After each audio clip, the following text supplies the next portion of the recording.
A very good evening to one and all present here. We welcome you all to today's webinar on the topic, Is Concrete Sustainable? This webinar is organized by Civil Engineering and Construction Review and powered by Revered Media. We are honored to welcome our distinguished panel for the day. Please welcome our first speaker, Professor Simon Storwald, Sustainable Concrete and Structures, OST Eastern Switzerland University of Applied Sciences. Our second speaker, Mr. Murlidharan Nanda Govindarajulu, Chairman, Indian Concrete Institute, Chennai Center, ex-Senior Vice President, Lafarge, India.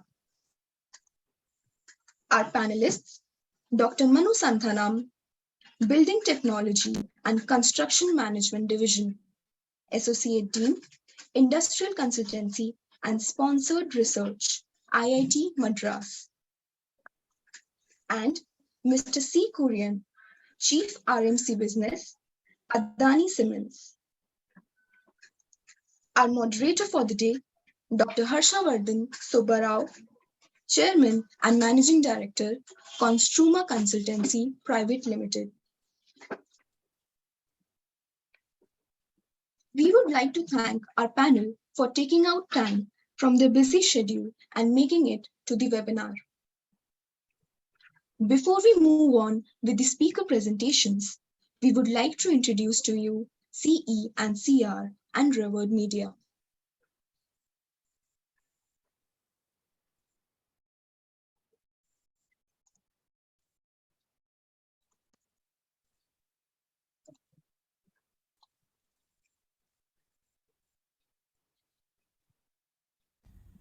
Civil Engineering and Construction Review, a leading infrastructure monthly on methods, materials, and machinery.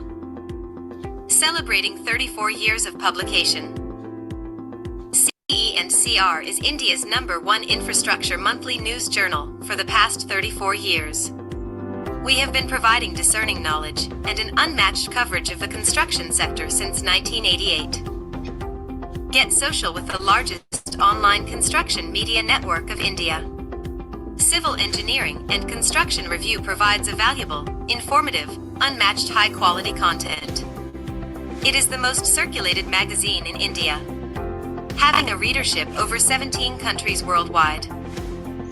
Google ranked #1 under the search of Civil Engineering Magazine India and Construction Magazine India. We have a 5-star rating as well. Currently stands at 58,000 plus followers on Facebook. 16,500 plus industry professionals connected on LinkedIn. You can also find us on other social media platforms such as Twitter, YouTube, Instagram, and SoundCloud. No one around us in India.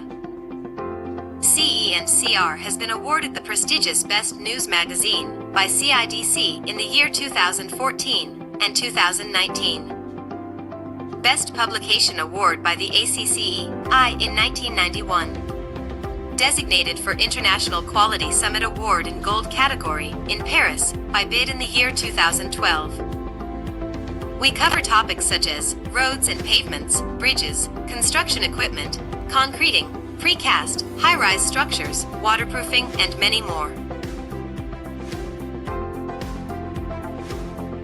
CE and CR is read by construction companies, contractors, builders, government departments, public sector undertakings, building material and equipment manufacturers, consultant and architectural engineers, research institutes, polytechnics and colleges.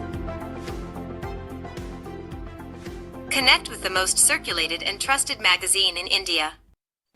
Introducing Revered Media, a 360 degrees logistic solutions of business events. Who we are and what we do. Revered Media is an independent, full-service, professional logistics solutions company for business events. We specialize in corporate events with end-to-end event project management. Our commitment is to see each event through from the start to finish, while keeping the goals, vision, budget, and our clients' needs in mind at all times. We manage your events from conceptualization to execution, saving you the long hours, late nights, and endless emails so that you can focus on what's essential to you. We represent leading international exhibition organizers for promotion of their shows in India as well. Our unique selling proposition are: we have a focused and contemporary approach, wide contacts, rich experience in conceiving and managing high-profile events, working within deadlines and budget with maximum mileage and strong marketing instincts. We specialize in various types of events such as webinars, seminars, conferences, exhibitions, social media marketing, EDMs and e-newsletters, workshops, promotional advertisement and designing, public relations, product launch, award ceremonies, road shows, and many more. Our vision includes growth, innovation, affordability, and quality services. Contact us and join hands with Revered Media.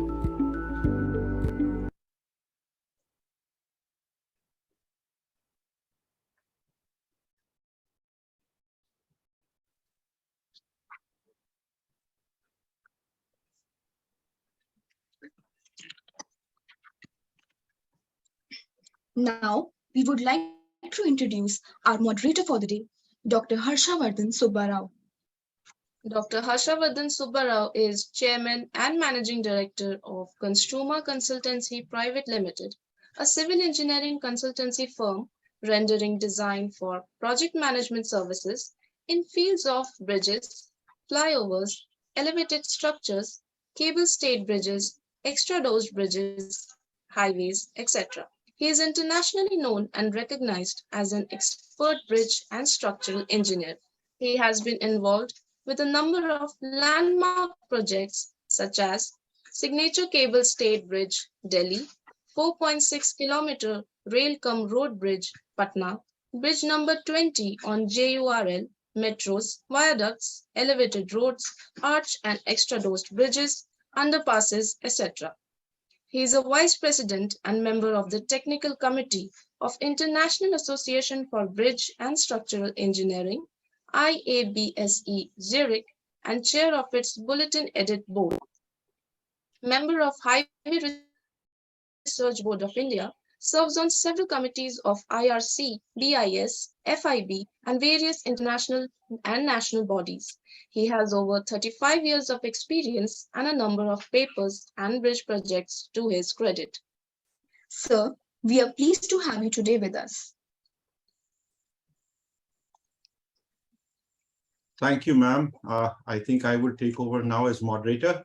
Welcome you all. Welcome Simone, Manu, Mr. Kurian, and Mr. Muralidharan. Welcome all. And thanks to CNCR and Revered Media for hosting this event.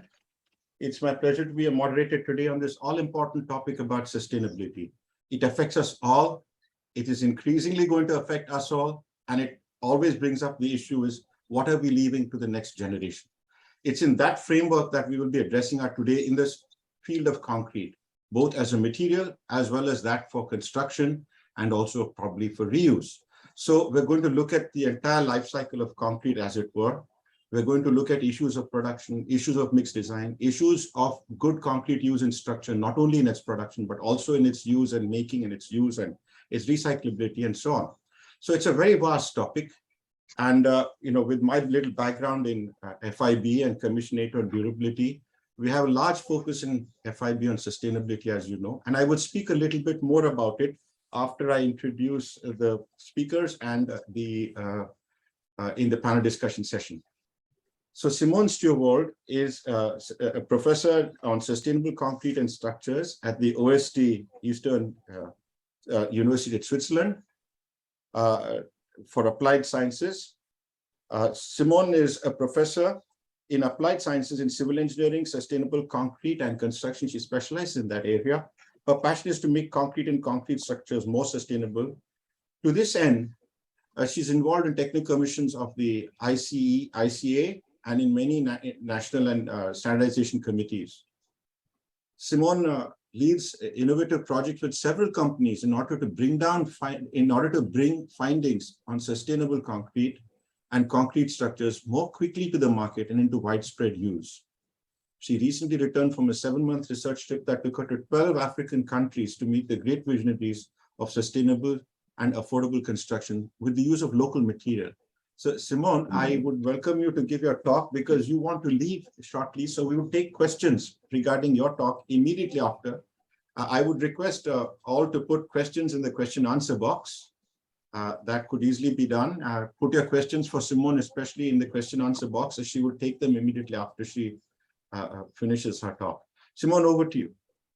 Thank you very much. I'm happy to present. So I share my screen and hope it works immediately. I hope you can see my screen. Is it all well? Yes, Yes, it is yes, we visible. can. That's great. Okay, and you see, yeah, great. Okay, so first of all, I would like to thank you, Civil Engineering and Construction Review, for inviting me and giving me the opportunity to present at this webinar. So dear ladies and gentlemen from India, welcome to my talk about sustainable concrete structures. First of all, I would like to share an example of Switzerland. It is a famous bridge in Switzerland, the Sagina-Tobel Bridge, which was built in 1930 and designed by Robert Maillard. It has a total length of 133 meters, and the arch is thinnest at the crown and the springing points, thickening in between to reflect the shape of the bending moments. So you can see the efficient shape of the, so you can also see the efficient shape of the concrete pillars. This is a very material saving structural concept of a concrete structure almost a century ago. So the pioneers of concrete construction, such as Maillard in Switzerland and probably also in India, already knew how to construct efficiently with concrete. In my presentation, I would like to discuss the interaction between concrete and sustainability and show approaches for sustainable concrete and sustainable concrete structures. The IPCC report in 2021 announced that 8% of the CO2 emissions are from cement production, and there is approximately 200 kilograms CO2 equivalents per cubic meter of concrete, and 90% of it is from the cement. There's a huge consumption of mineral resources. Construction waste has the largest share of waste. So it is urgent. Changes with huge impact have to be made. Now the process has to be accelerated a lot, so it needs political decisions, change of regulations, and this should be much more quickly than we are used to it in construction industry. And the industry is also forced to innovate much faster. Back to the basics. It needs a reduction of CO2 emissions of cement, and there are a few concepts. First, starting with the concrete, there are about 9 to 11% of cement in a concrete mix, but 95% of the CO2 emissions, 95% of the CO2 emissions of the concrete are coming from the cement. So the cement is the part with the CO2 emissions. Regarding the cement production, there is a picture of Samburu from 2018. There it is stated that around 55% of the global cement production is in China, and there is also a share of 8.2% in India, so quite a lot. That numbers might change over years, but just to give a rough overview. And the Samburu also stated that they want to go towards net carbon zero or carbon neutrality. And right now they have currently approximately 540 kilograms CO2 per ton. They like to reduce it with alternative fuels, composite cements to reduce the clinker content, but also with carbon capture and storage, which is the red part, the very red part of this diagram. There are some more ideas. We can reduce it with the 5 C's: clinker, cement, concrete, but also construction and recarbonation. I will also talk about construction, not recarbonation. So regarding Statista, there is a global cement production, and starting the first few years, they are in steps of 5 years, and after that it's in steps of 1 year. So we still have, we had an increase of cement production from 1995 to 2010, 2011, and right now it's stabilized at at a very high production level. And regarding the growth of construction industry, we are still a growing industry. There are regions of growth in parts of South America, of course in Asia, and some new countries are coming up, some countries in Africa. That's also a reason why I went to Africa for some months. So the construction industry is still growing. Cement production is at a high level, but we need to reduce carbon emissions. So what are the strategies? The strategies for sustainable concrete, I would like to mention a few of them. There is the recycling of aggregates. Then we can have a high packing density in our mix designs to reduce the cement content.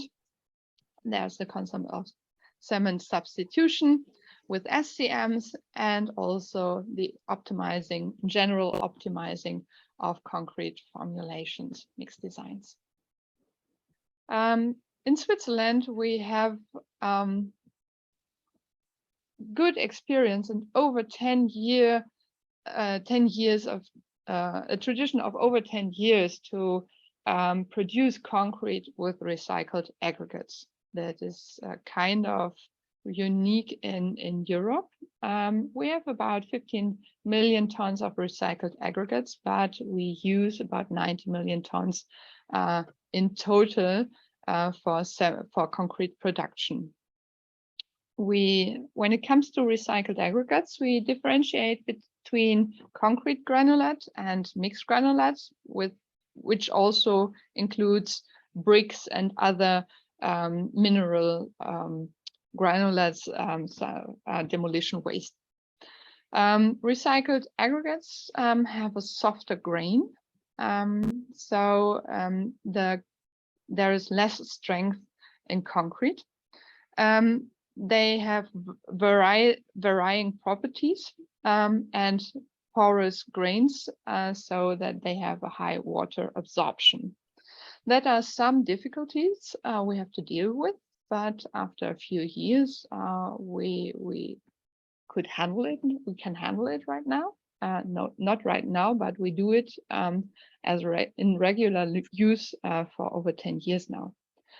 It's also to mention that they are less frost resistant, and that chlorides can be a problem. So it cannot be used everywhere, but as we only have 50 million tons and we need 90 million tons, we also have to need natural resources, and we only apply it to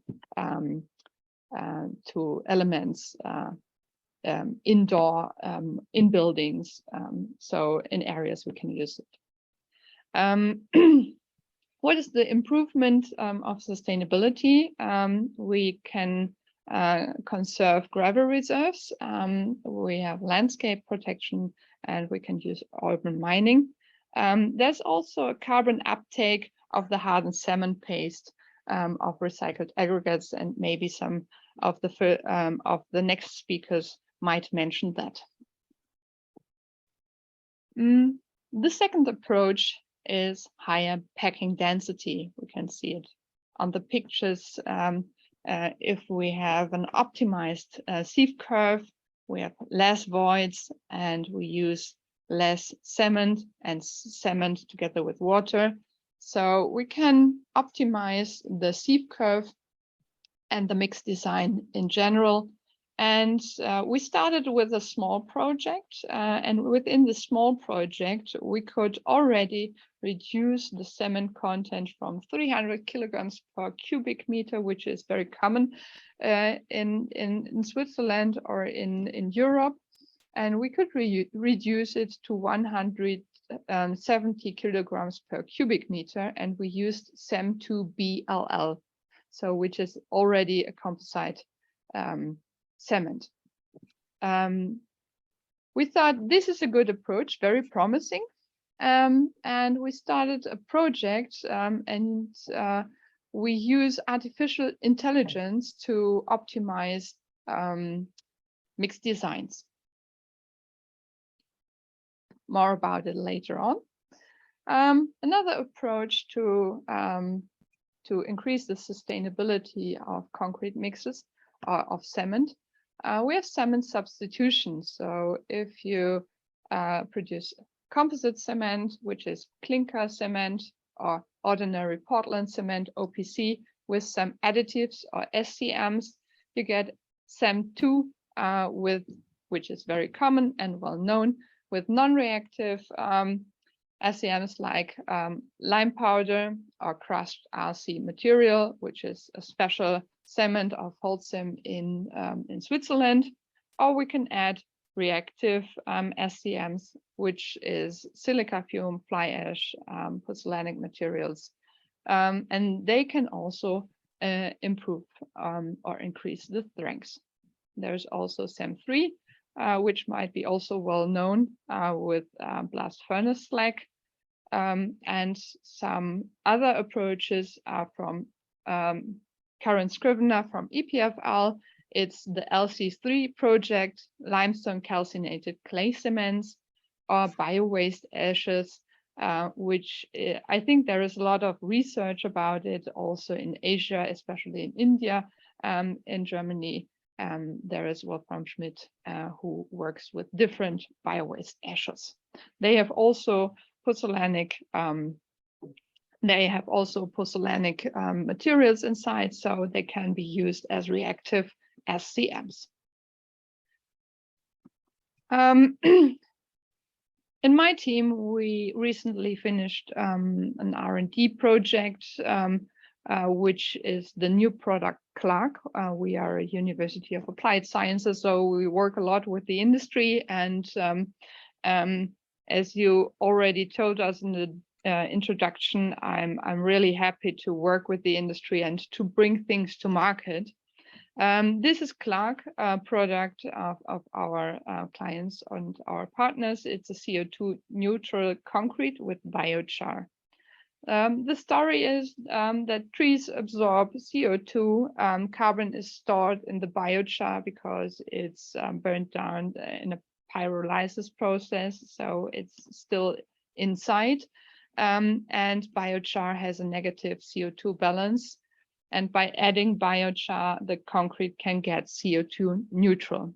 It's a form of compensation. Of course, it's not maybe the ultimate solution, but it's form of compensation where we can see the biochar in the concrete.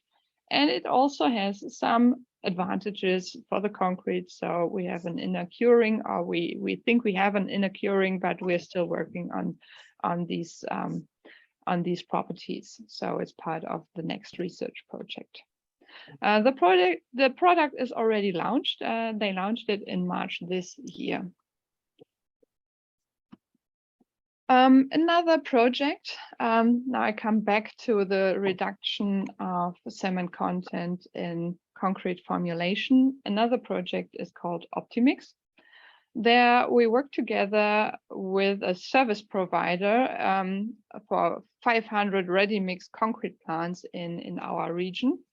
And the idea is to leverage previous inaccessible margins in the concrete industry through computational design optimization. So we want to accelerate innovation, and we want to reduce required resources, the use of required resources, so time and money.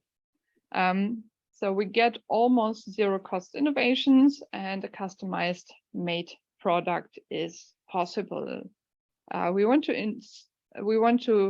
increase the sustainability of the mixed design as our driving motivation. And the formulation, with a new formulation basis, we can reduce costs and optimize resources. We can also create new products and customize the concrete, so that concrete is no longer a mass product, but a much more engineered product that might be interesting for this industry.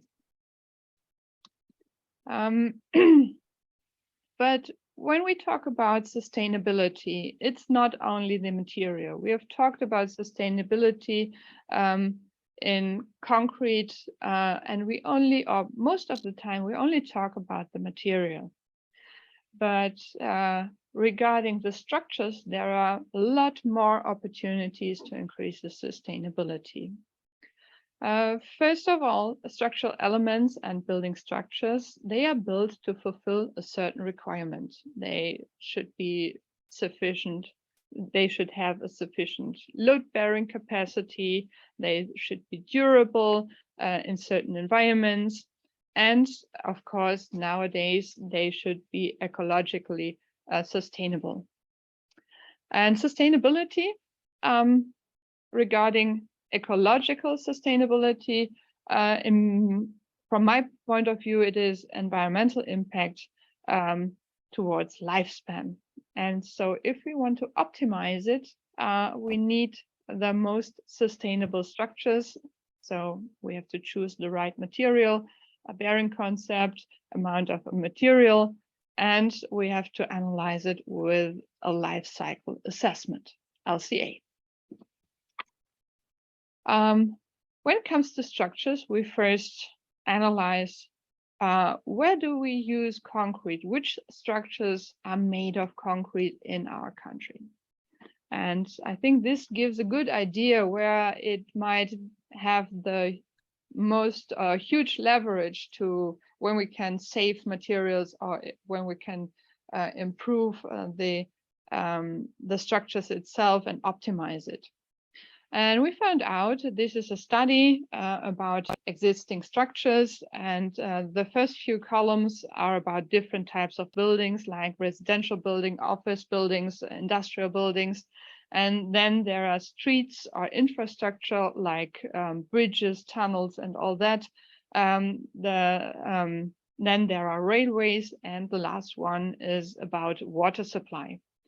What we found out that there is about 70% of the concrete we use is used for building construction, and about 20% for infrastructures and water supply. One of my projects is dealing with infrastructure and water supply, but now I would like to focus on building construction. And there we use most of the concrete in slabs and walls. So if we can reduce the material in or the material consumption in slabs and walls, it might be a huge leverage.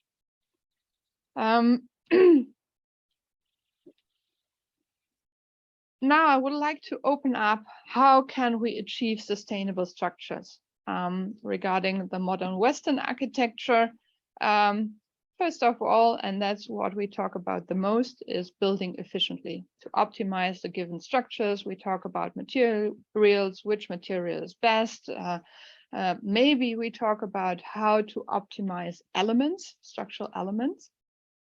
But I think we have a lot more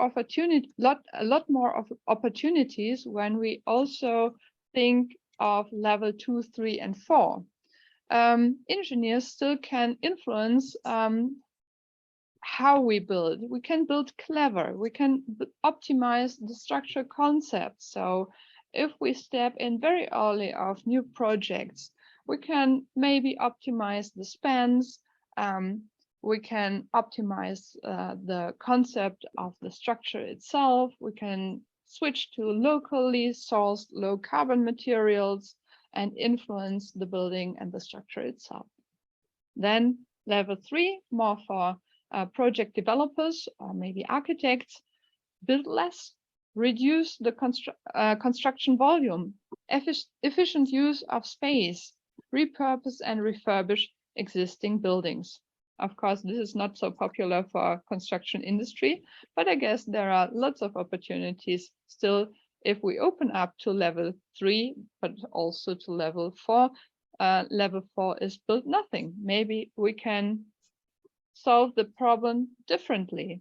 COVID-19 showed us maybe we don't need that much office space. So maybe we have to think differently. Existing structures and CO2 emissions. When it comes to CO2 emissions over lifespan, it is often stated that most of the CO2 emissions in Europe, there are lots of CO2 emissions over lifetime, maybe because of heating. In other regions, it might be because of cooling. We use a lot of CO2 over that, but we also use a bit for construction and maintenance. Existing buildings, the share was about 30% for construction and maintenance, and maybe 70% over lifetime. We improved our structures. In Europe, we added more isolation. And after doing that, the share switched a bit. So now new constructions have an emission of more than 50%, which is related to construction and maintenance, and less than 50%, which is related to emissions over lifetime. So with this switch, the CO2 emissions of the construction and the structure itself is more important. So we have to also work on this topic. We worked a lot on isolation, on cooling system and all that, but we also have to work on the construction. And now that the share is more than 50%, it gets more important.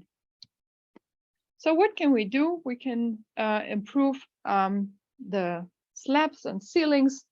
There are different approaches we can already apply now. It's not big science, not big research. In Switzerland, we have very high labor costs. So due to that, our reference is a flat concrete ceiling. But by using prefabricated ribbed elements or hybrid structures made of timber and concrete or steel and concrete, we can easily save about 40% of the concrete, and we can also reduce the weight on the supporting structures, which is a great advantage. When we optimize these slabs, we can see that the carbon emission goes down by maybe 30%.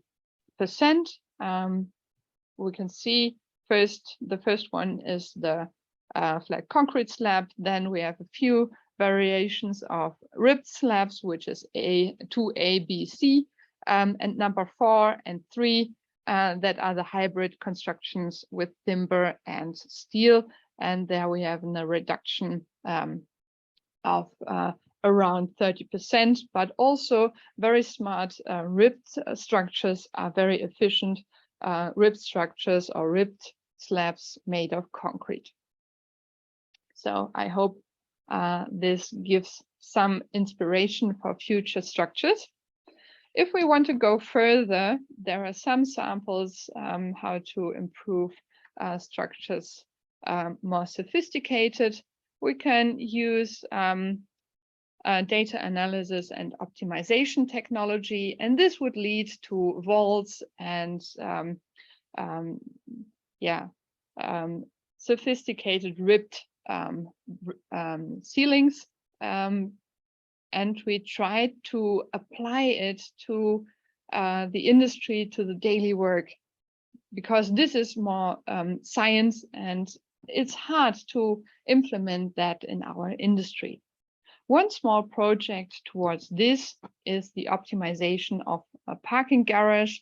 So we have requirements and regulations about parking lots. We need space for the cars and space for driving, and we have structures, materials, geometry, spans, and we combine this data coming from a BIM resource, and we added an automated optimization process, which was coded in Python, and then we can find out new structures which are optimized and need less materials.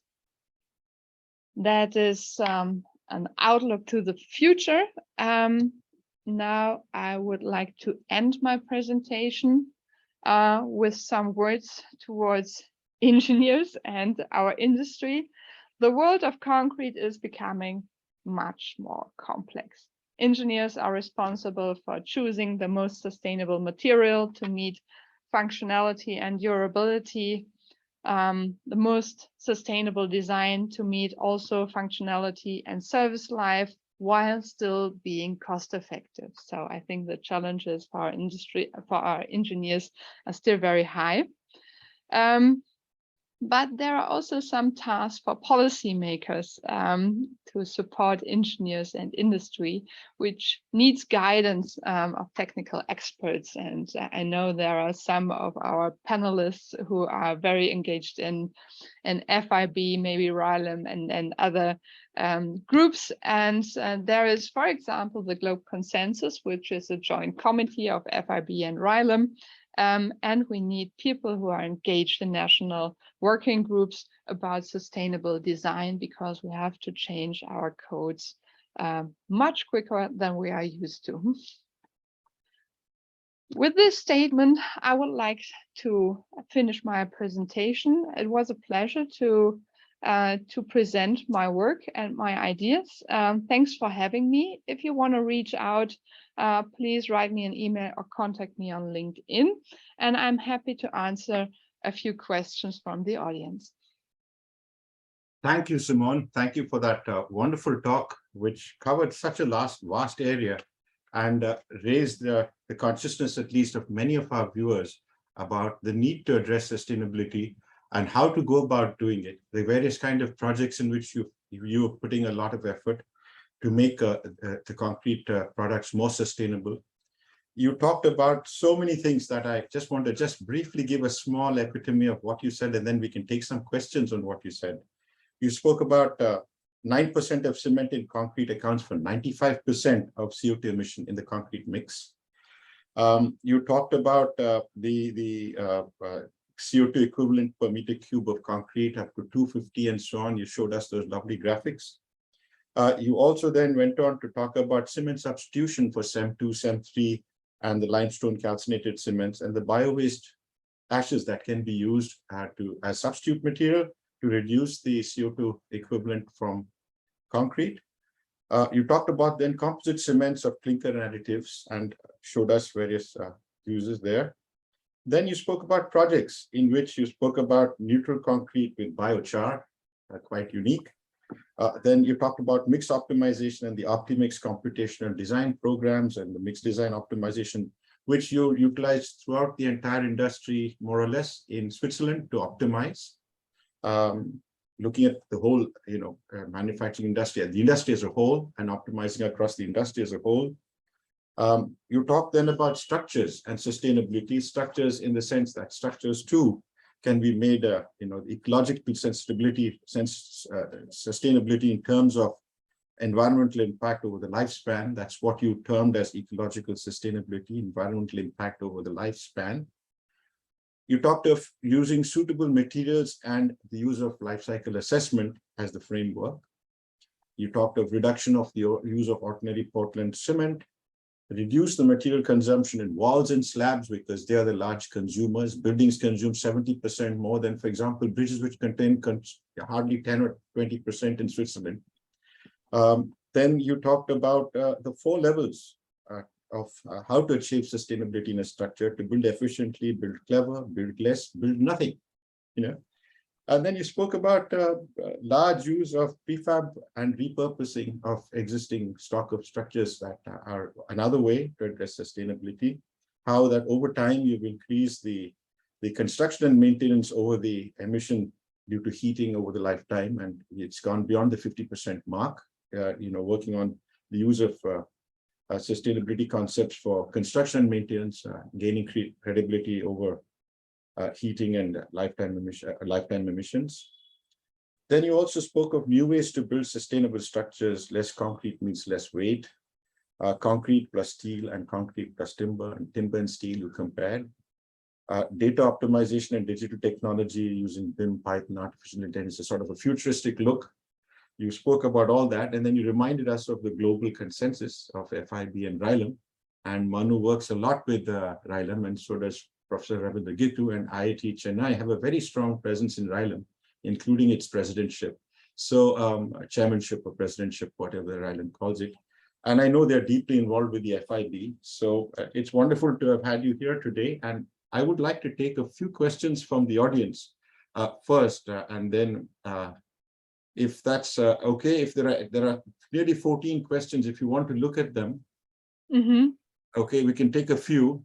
Please, okay. please choose. So, thank you very much for your words. So many because you want to leave shortly, so I thought I'd take a few questions from the audience. Yes.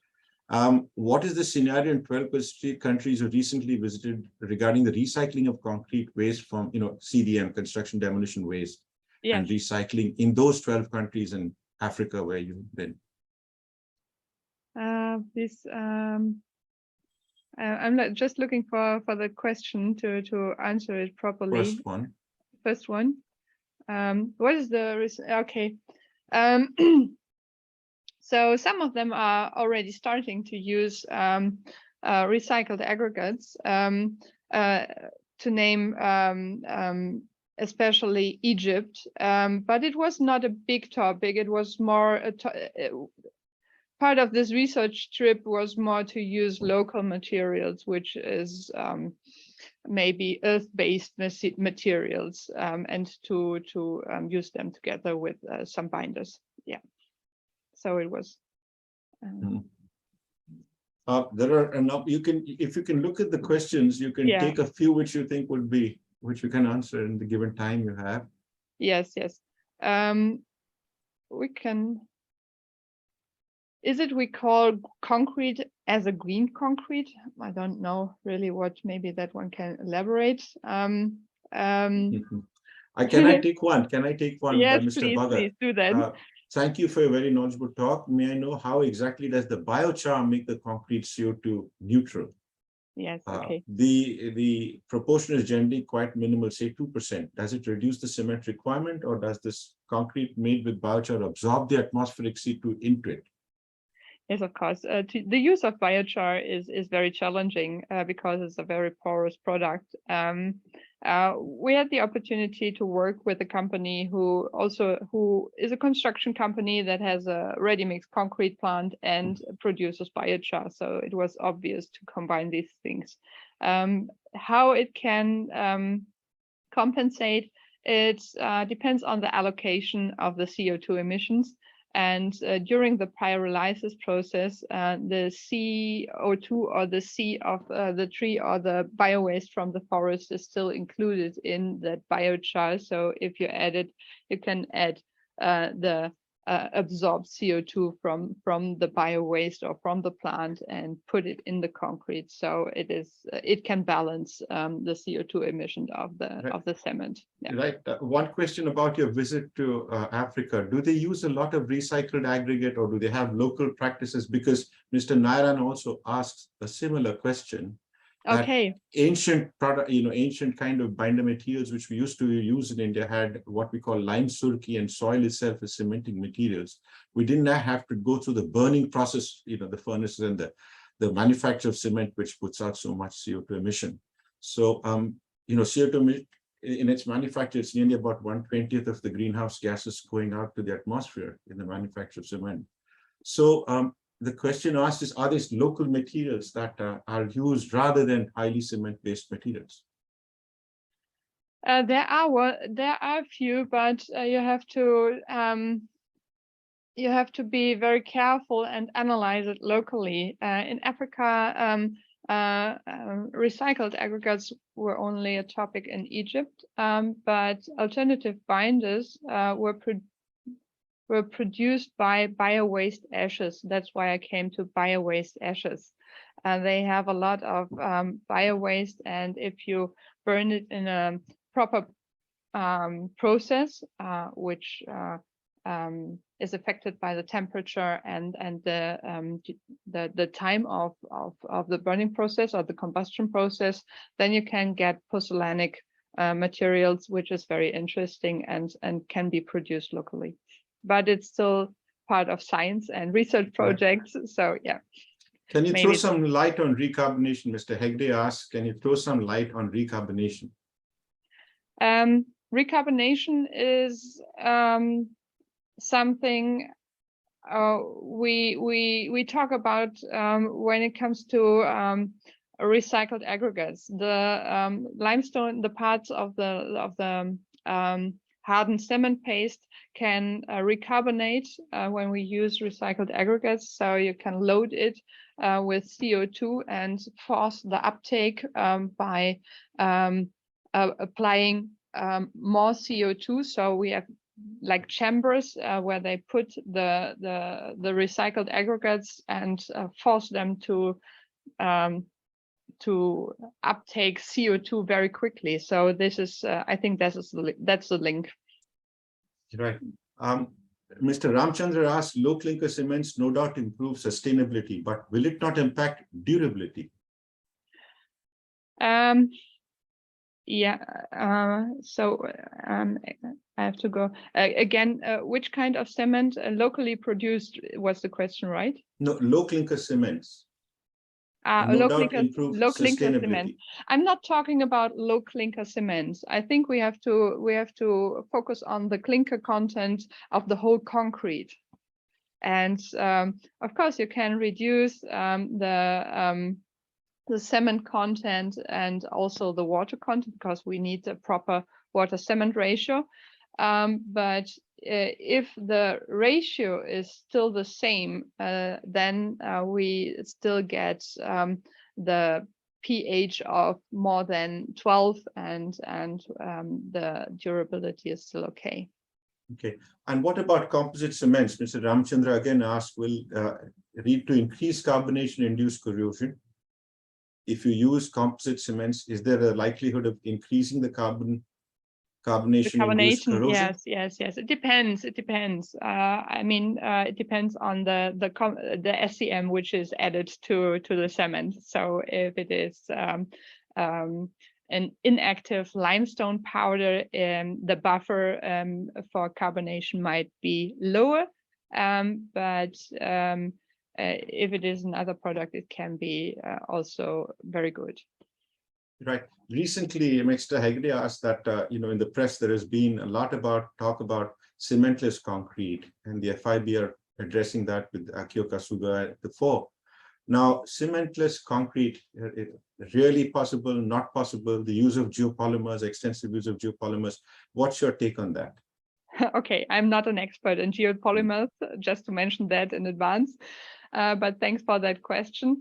As far as I know, geopolymers are not so easy to produce and to work with. So maybe it might be a product which is used in precast concrete plants, and also the activators you need, it's not so easy to handle. So I'm not sure if we can switch to cementless concrete all over, but I think we have to be very cautious to still have the balance of durable structures and using a minimum of ordinary Portland cement.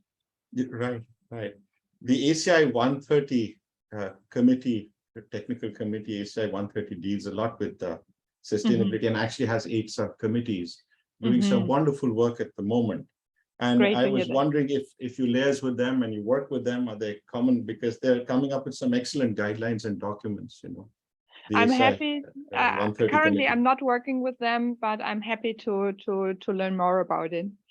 I just want to read to the audience what they contain. The 8 committees are on materials, production, transportation, and construction, which of course then increases the CO2 emission, structures and service, rating systems and sustainability tools, design specification, codes, regulations, education, climate change impacts on the sustainability of concrete, license committee for this coming year. They have a licensing committee. So there are 8 committees. I think they're doing some very good structured work.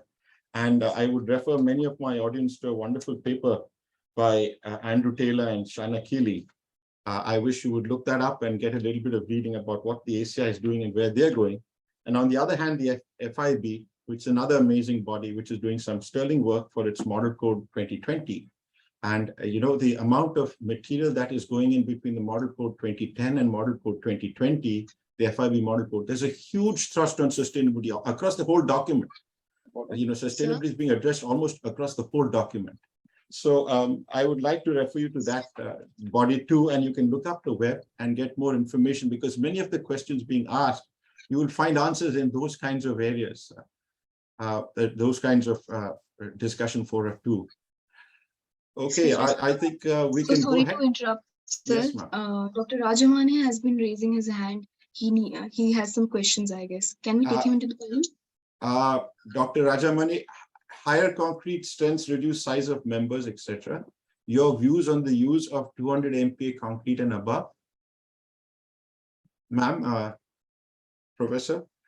Yeah. Simone, if you use 200 MPa and above high strength concretes, they would be more sustainable? Would be, on the structures point of view, production point of view, both the embodied as well as the operational, will there be any impact to them?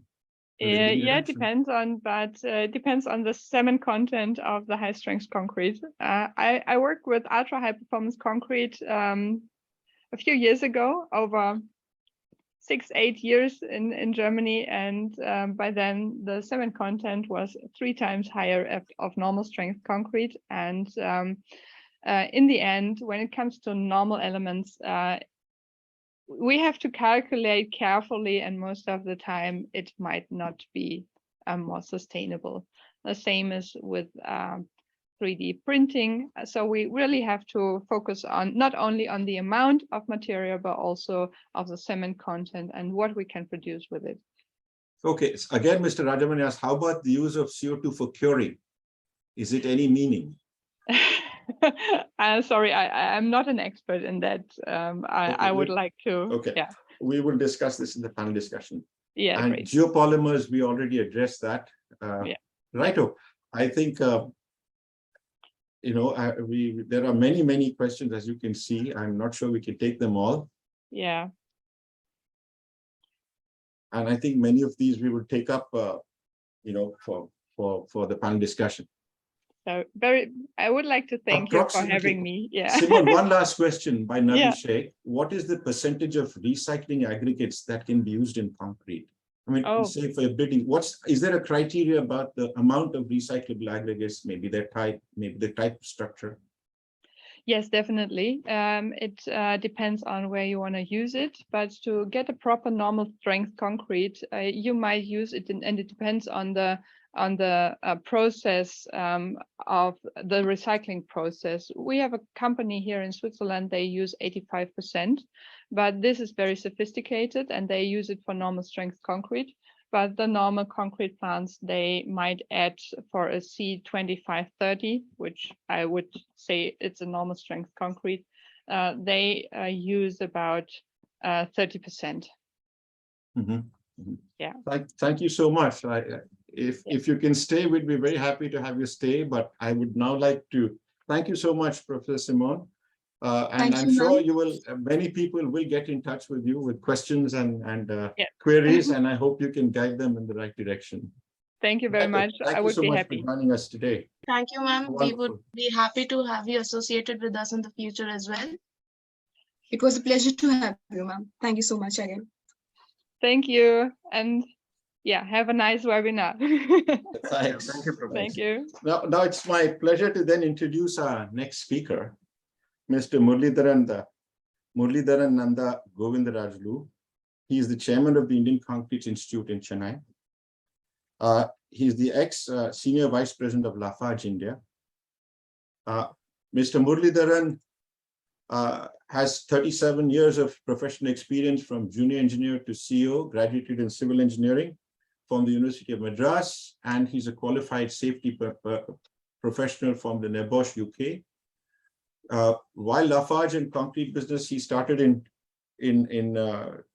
with the Lafarge and concrete business started in 2007. He joined as the first employee in India, acquired L&T RMC business, managing ready-mix plants across country, managing their operation, safety projects, performance, maintenance, instrumentation, technical, etc. Senior vice president, executive committee member of the organization for 13 years. That's with Lafarge when they first entered India.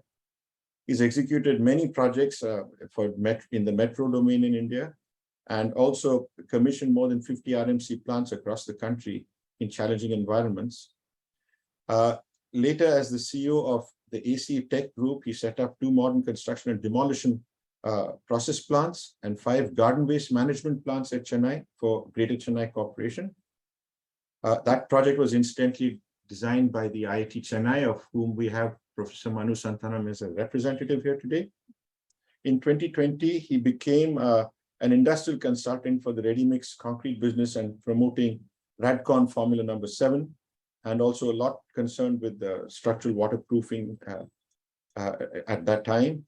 He's been on the executive committee of the Indian Concrete Institute for 3 years, becoming the chairman of the Chennai Center in 2021. He's honored by the SRM University for his contribution on safety and construction. With that, let me ask you, Mr. Muralidharan, to kindly make your presentation. So before he starts with the presentation, can I request you to introduce our other panelists as well? I Dr. thought I would Manu do that when we take up the panel discussion now, after the talk. Okay, sure.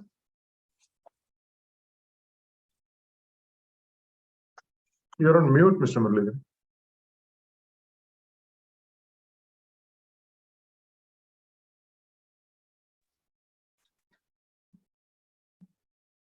Can you see my screen now?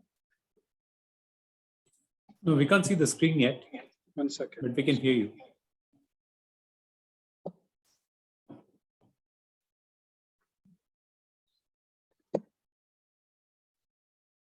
Can you see the screen now? Yes, sir. Okay, good. So good evening, everybody. Thanks for the CECR for organizing this wonderful event. And on sustainability, on production side, I'm going to more cover on environment point of view. While there is a sustainability issue on durability and economy point of view. And coming to concrete, we have both site mix concrete as well ready mix concrete. And in site mix concrete, mostly the individual home builders and housing flat construction having less than some 12 flats, and industry going for minor expansion, going for modification, etc. And government mini projects and construction in hilly terrains where ready mix is not available, people tend to use site mix concrete. So in the site mix concrete, there is a waste of material. When I say waste of material, normally you buy the cement and aggregates, not the exact quantity that you plan to use. Always there is an excess to meet the requirement, and there are sometimes it is wasting in the construction sites.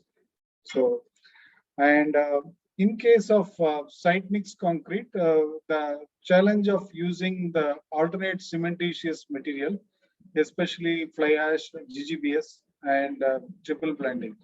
And though it is available easily in most of the tier 1, tier 2 cities in the country, still in site mix concrete, they can't use it. Including GGBS in some cities, GGBS is available. Due to logistics, some of the cities, they are unable to use GGBS. However, it is little challenging to use cement, fly ash, and GGBS in a site mix concrete. However, the blended cement, PPC, slag cement, and composite cement are available by various cement manufacturing companies in the country, in India. So how to overcome the fly ash and GGBS content in using the site mix? So I'm going to talk in the following slides how it is being adopted in the ready mix plant. And also in the site mix, if at all somebody is using it, there is a limitation in content and users in the limitation in the site mix. Further, in the site mix concrete, on sustainability point of view, there won't be much transportation of concrete, causing diesel, etc. Engaging trucks for the transportation of concrete is almost minimum, or I can say zero. And few challenge in the site mix concrete being addressed by the ready mix batching plants. Yes, concrete batching plants are expanding very fast. While few batching plants manufactured a whole of year in a couple of decades back, now even mobile batching plants are available easily. People can establish batching plant in a very, very short period of time, and these mobile plants can help us. By this, the concrete production is easier and faster in building the nation. In ready mix concrete, the water consumption, I want to address a little bit more about that. Industry use the groundwater, recycled water, ice, and chilled water. Let us review individually how this has got impact on the sustainability, on environment point of view. Coming to groundwater, mostly the groundwater is drawn from the nearby areas because there are restrictions in drawing the water from the borewell, even within the ready mix plant itself. At times, even the quality of water available in the factory where ready mix is installation done, you don't get good quality of water suitable for the construction. So, how to restrict use of groundwater, protecting the environment, especially in ready mix concrete. So, first of all, groundwater sourcing, storing, and consuming. If you see that as an engineer, we must have a proper administrative control. So we can't just say that the water consumption is high in the concrete unless you have a proper control in terms of payment at the source level or having a proper volumetric control. Means that not just saying that consumption of water by number of tankers. My experience is even in concrete plants where underground tanks are used for storing the water are not leak proof. In the sense, you buy the water and store it, and it is not visible the kind of leakage happening within the underground tank. The consumption is huge. So further, I have experienced and implemented in ready mix plant by rationing of water that is being issued for truck mixer washing.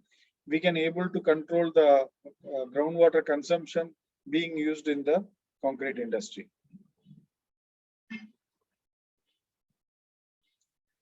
Coming to recycled water.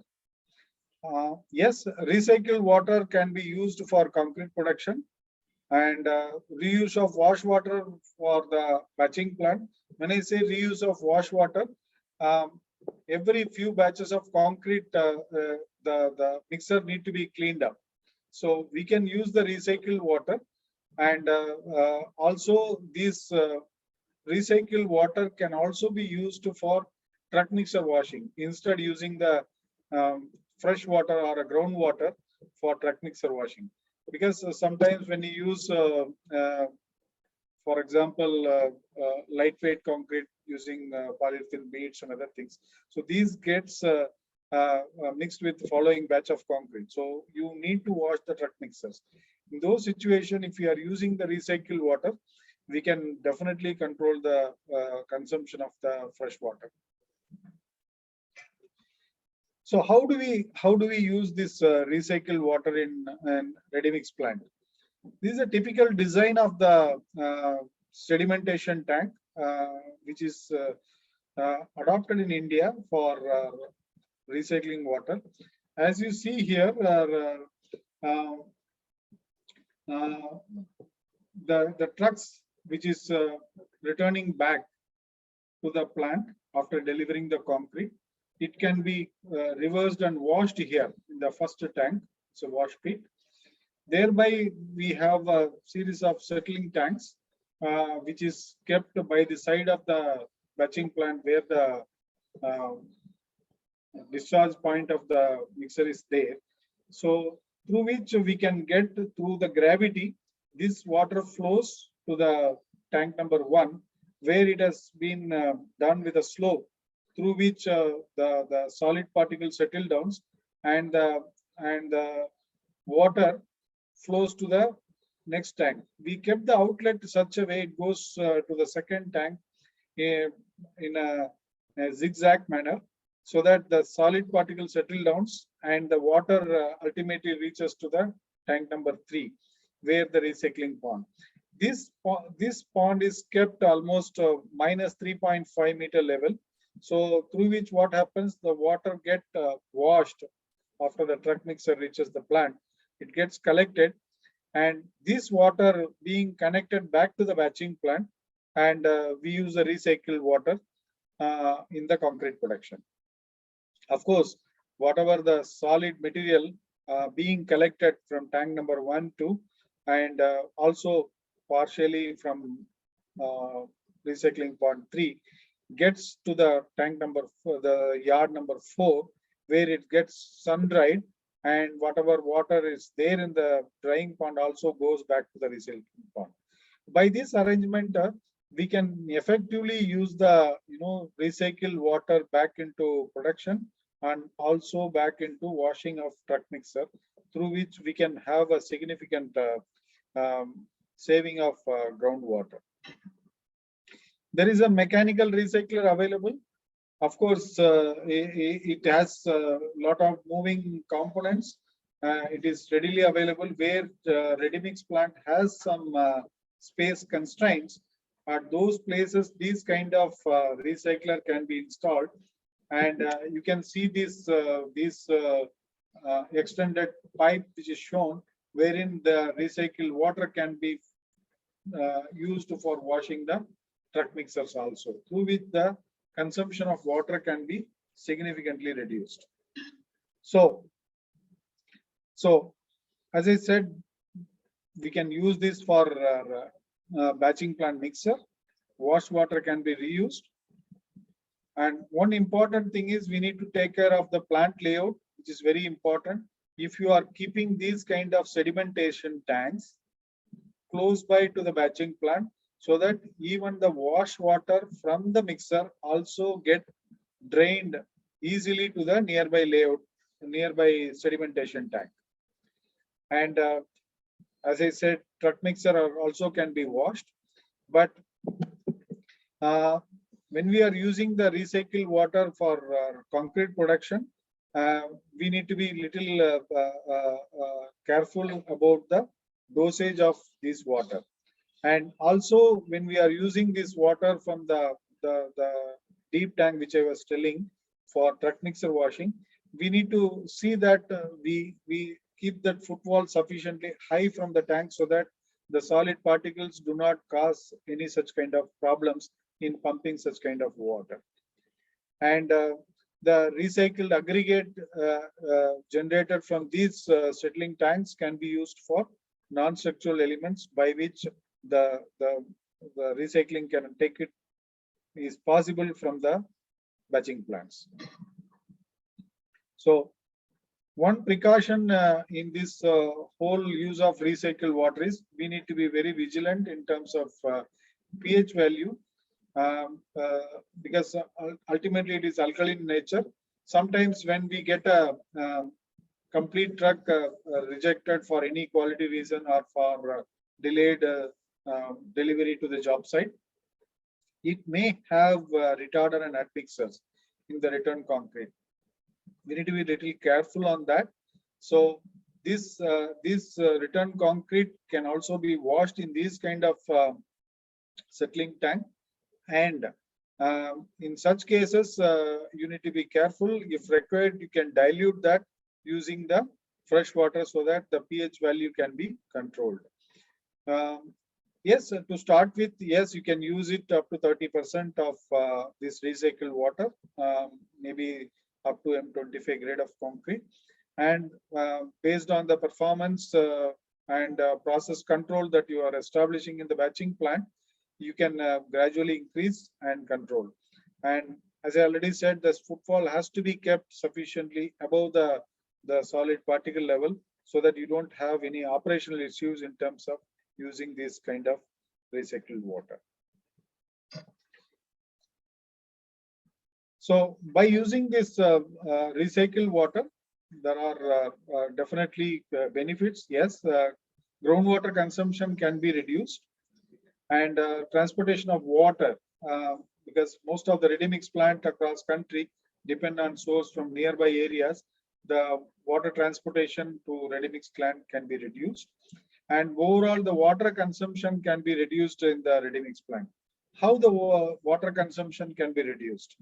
For example, the if you are using the recycled water 30% in a ready mix plant, approximately you can save around 50 liters of water per cubic meter of concrete by replacing 30%.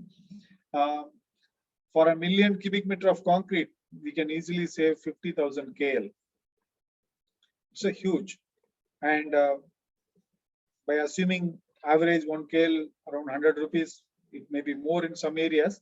Just for our understanding purpose, if we do that, we can able to save easily 50 lakhs rupees. It is not the question of saving the cost and the quantity, it's also protecting environment. So as a part of ready mix manufacturers and companies and corporate companies should come forward in adopting these kind of techniques in their ready mix plant so that the water consumption can be controlled. Coming to ice, yes, ice are being used in the ready mix plant whenever we have temperature control concrete, and also when we want to reduce the cracks due to heat of hydration. Some of the projects where having the raft concreting has huge thickness. So those kind of projects, it is being specified by the designers. Whenever we use the ice, the experience is invariably we used to procure excess ice than what is practically required for the particular quantity of concrete that is required, because there is a transit issues, traffic issues, etc. And while transportation handling also there is a loss in terms of whatever ice being procured. So controlling of quality concrete in using ice is still challenging. I cannot say that it is not possible. Yes, there are some challenges.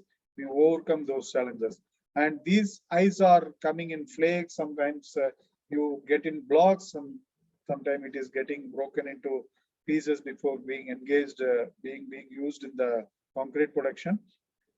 But in place of ice, if you are using the chilled water, definitely the problem can be addressed.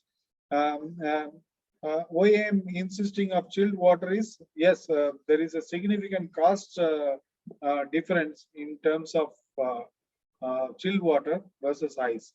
Yes, initial investment cost of chiller is expensive, but cost per cubic meter of chilled water is significantly low instead using the ice. If definitely if the temperature control concrete is high, volume in a batching plant, definitely we need to plan for a chilled water instead going for ice. Of course, controlling of concrete won't be that challenging. In fact, for the Amaravati project, where mass concreting was done a couple of years back in India, so wherein we have installed the chiller unit, and 100% we used chilled water for the temperature controlled concrete. We didn't face any kind of quality issues. Of course, while we design the chiller and design the tanks, we need to be extremely careful based on the capacity of the plant and quantity of water going to be used in the mix design. All this is very, very important in terms of planning the chiller plant in the ready mix plant. So coming to alternative cementitious material, yes, what we cannot use it in the site mix concrete, yes, can be definitely done through ready mix plant. Whatever the mix design being developed by the designers. Yes, fly ash, GGBS, and even triple blending also can be easily done in the batching plant. And yes, this challenge get addressed, but still there is a challenge in terms of transportation of concrete. And transportation of concrete is not challenged all the time. There are engineering solutions to overcome this kind of transportation of concrete. So further, using the cementitious material, especially the fly ash, the experience is using the fly ash when there is a thermal power plant shutdown. We get inconsistent fly ash, so with unburned carbon, etc. So to overcome these challenges, we need to have alternate design either with GGBS, or for such a short period of time, we need to have alternate mix design to overcome the fly ash scarcity. Of course, in future, limestone calcinated clay cement is going to be available, and the industry is already done the trials, various cement plant. In fact, IIT Madras have recently shared the progress that they have made in various cement plant tests that has been done, and it is going to be in future to overcome the fly ash challenges, both in the cement industry as well in the ready mix industry. Coming to alternate aggregates, using the alternate aggregates is a bit challenging in terms of some of the type of batching plant, especially the compartment bins, where you have got only 4 bins. Using these kind of alternate aggregates will be challenging. Alternatively, if you are having a kind of inline bins, what you see in this picture, where one of the bins can be reserved for using the recycled aggregates. Like the earlier presenter was talking about the recycler aggregate, they are using it up to 25%. This can be used if you are having a batching plant with the inline bins. And I'm sure some of the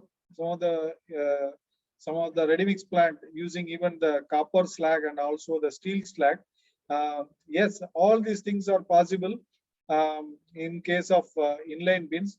The only challenge in the compartment bin will be you need to empty those bins and then replace with the alternate material. So that exercise can be eliminated in case of compartment, in case of inline bins in the batching plant. So to overcome the challenge of transportation and concrete, in some of the project plants, the engineers are smart enough in positioning the pump even beneath the batching plant itself, through which the transportation of concrete is completely eliminated. This is also being done, and in one of the metro project where we had opportunity to supply the low slump concrete and also the regular concrete for remaining precast elements. In fact, where we have installed a kind of conical trough arrangement, wherein this concrete can be directly carried through the rails and connecting to the precast yard. This we have implemented in Jaipur Metro project. These kind of things can be planned through which the transportation of concrete can be minimized or rather eliminated. Of course, transportation of concrete in urban areas, we have many batching plants available these days. And if you take any project in the major metros or even tier 2 cities, there are batching plants available even within 10-kilometer radius. And where you don't have batching plant, what do we do in those kind of situations? Yes, we have engineering solution. For example, the projects like infrastructure project, remote location and road projects, and where hilly terrain, where establishing a batching plant is challenging or not available. In those kind of situations, yes, there are self-loading mixer is available thanks to Swing Stutter, and there are other competition companies also doing these kind of mixers, wherein these kind of mixers eliminate the batching plant itself, which does the job of production, mixing, transportation, and delivery of concrete.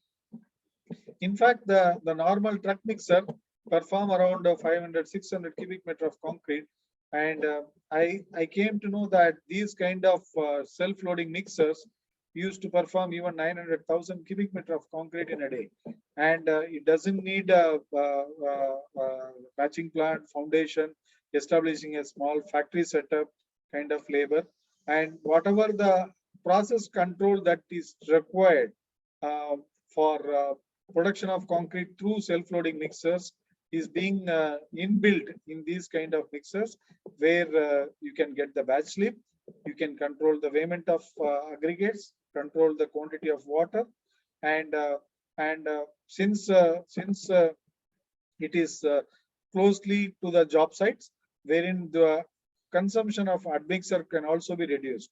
Mr. Muralidharan, sorry to interrupt, but can you try and round up in 5 minutes? Yes. Is that possible? Yeah. Yes, please. Yeah. So this is about the self-loading mixer, and it has several advantage of going for this self-loading mixers.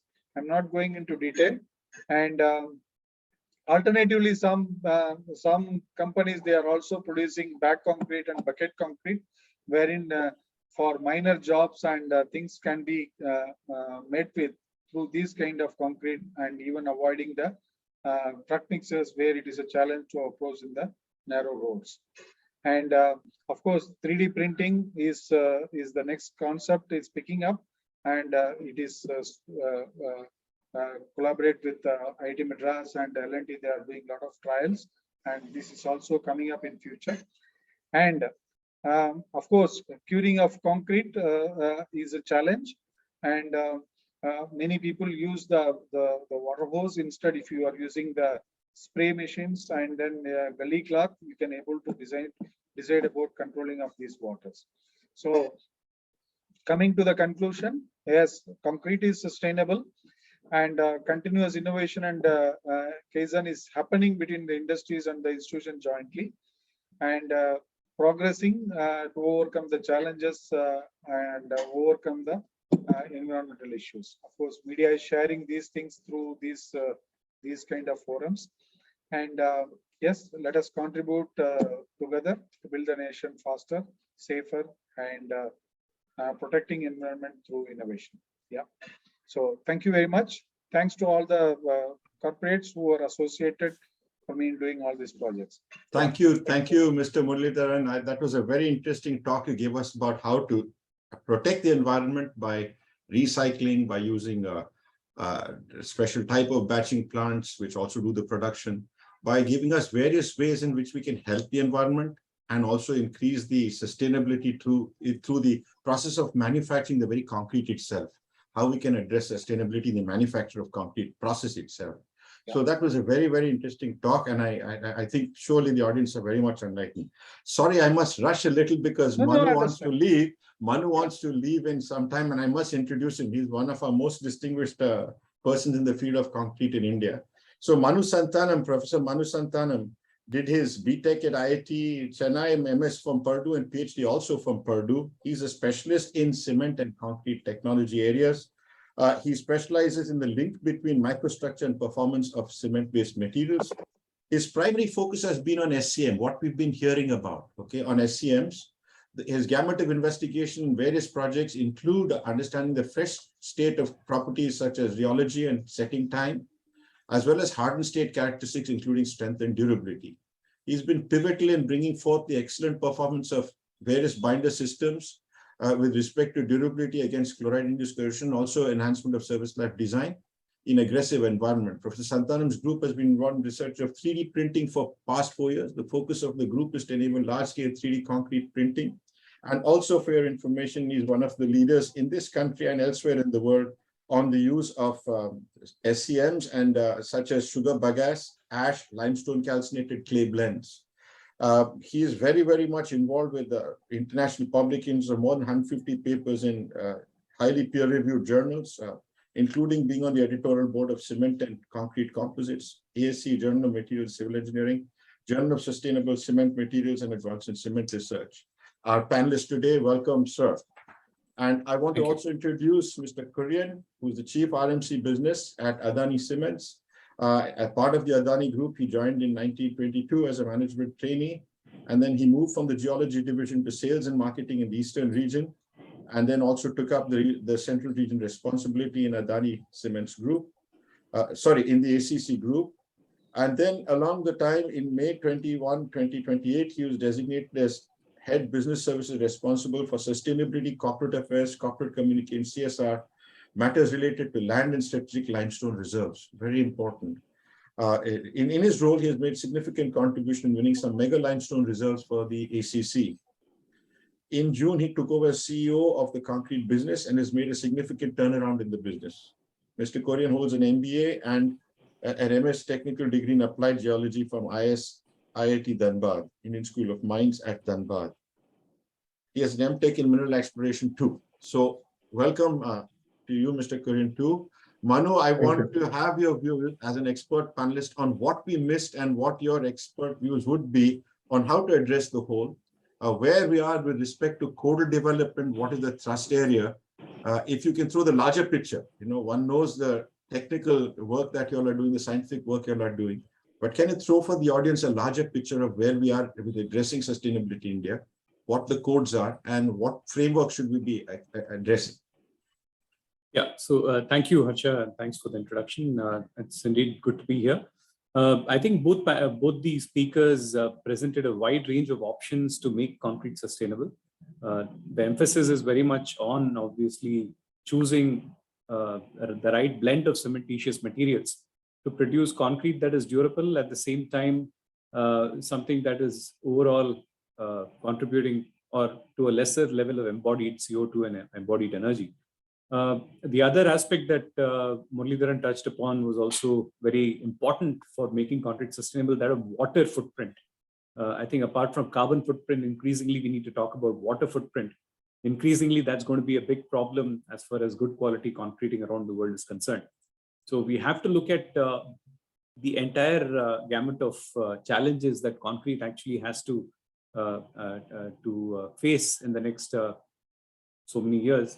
The main challenge that, of course, we see is the policies are often not where they need to be with respect to allowing alternative materials and blends. There is a cautious approach, rightfully so. I would not say that cautious approach is not correct, that we should start taking risks, because construction is something you cannot really take a large risk with. At the same time, we also have to recognize that there's a wider body of literature out there. One cannot keep producing data everywhere, new data, just because it's more local. The science is the same, whether we are applying it in Europe or the US or in India.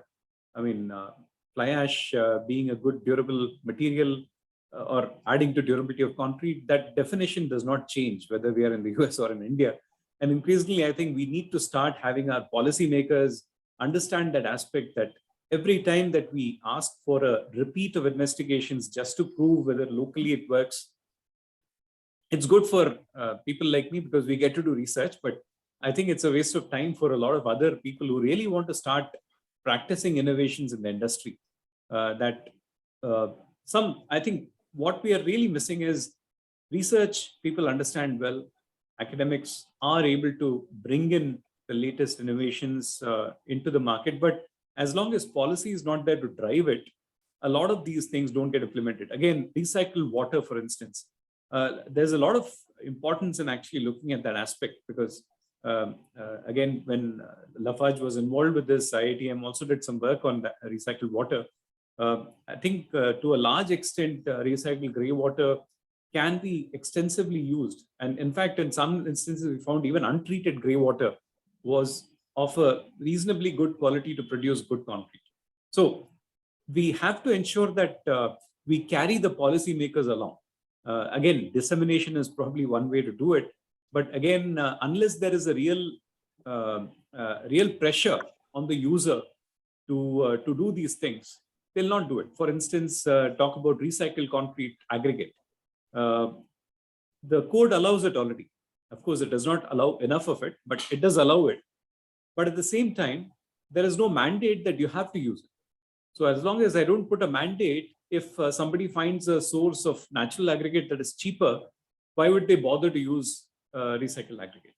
So again, you are working against somebody's innate desire to use the best quality materials by saying that, okay, there is an alternative available. But unless you tell the person that you have to use it, it's not going to happen. So again, I think apart from the technical aspects, market forces are very much at play. And unless the policy starts dictating that market forces should align themselves with this kind of, I think we will not really get off the ground in the way that we want to. If we really want to meet the demand of carbon neutral by 2070, that is a very big challenge. Unless we start driving our policies to take us in that direction, it's not going to happen. Again, carbon credits aspect. I mean, in India, I think we still haven't woken up to the fact that half of the world is actually talking about this. And I don't know whether I'm right or not. One of the reasons for Wholesome exiting India was also that their net carbon credit or whatever, the carbon balance sheet became positive when they divested several of their cement businesses. So again, I think the matter is more than just technical, because technical solutions are available. But then can we drive policy? That's I think the biggest challenge. Very true, Manu. Very true. I think that there lies the issue that engineers are not so well able to force their way through. Change that is required. We can do all the technical part, we can do all the scientific part, but the policy part invariably we falter and we're not able to. That's the most critical step. And I hope this pressure of 2070, 2050, and 2070 goals that we have set ourselves. Yes. I really hope that this will unite policymakers with engineers and scientists for that one common goal. I mean, that if this can't be something that happens, we have no way of uniting and being one in achieving the sustainable UN Sustainable Development Goals. I mean, if we've all decided to adopt it worldwide and we know the issue, the policy issues in India are what need to change to address that. Thank you so much, Manu. I would have asked you more about calcinated clay. I would have asked you more about all the R&D, but this larger picture is, I think, this is the more important thing.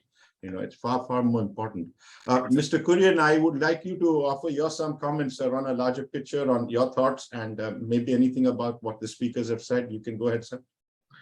I think thank you, Harsha, for the kind introduction, and thanks all the panelists. I think they have touched upon the major issues that is confronting promoting sustainability in the concrete use. While cement companies, since we are also part of the cement company, they talk about the net zero pledge and other things by a certain years, but we are hardly talking about the reducing the carbon footprint in concrete.